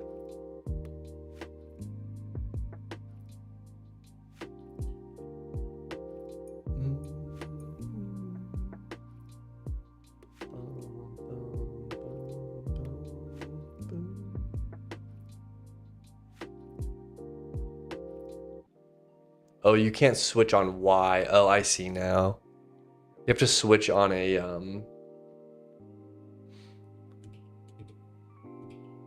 what's it called? We have to switch on y.tag. There we go. I hate regex, but it works. Why did you want regex? What's it called, like monkey type or something? Let me stretch here. All right.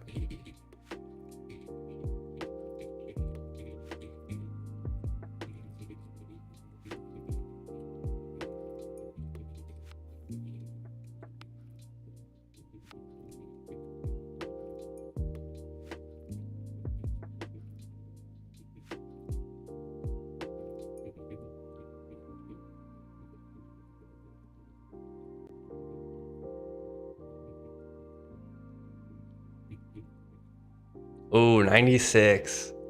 Dang, that's so that takes so much focus. Also, I did fix all my errors, so I don't want to hear it. There's definitely a few where I just mistyped them. Like I would just start with the wrong letter. I'll take it though. Almost 100 words per minute.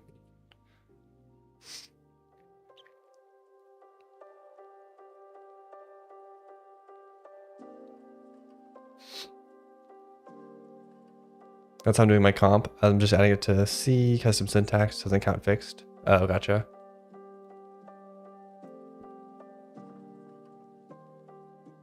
Thank you, Quincy, for the follow. Appreciate it, man. All right, we've got switch statements working. Yay.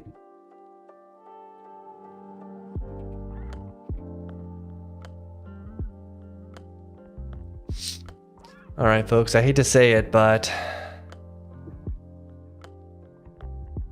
it's time for me to end. This is a custom config. This is just markdown. But yeah, that's gonna be it for the stream, everybody. I know. Sorry, I gotta eat. It's 1:30, I'm starving. Yeah, I have dot files on my GitHub if you wanna look. What's up, Kevin? Why are you making a programming language? Just to learn and have fun. To enjoy myself. But yeah, that's gonna be it for the stream, everybody. Thank you all for stopping by. I hope you all had a good time. We got unions and enums added. We got switch statements added, so we're getting a little bit closer. But we got a few more things, and then we can bootstrap our compiler and our new custom language. Yeah, of course. All right, I'll see you guys later. Have a good rest of your day, and I will see you next time.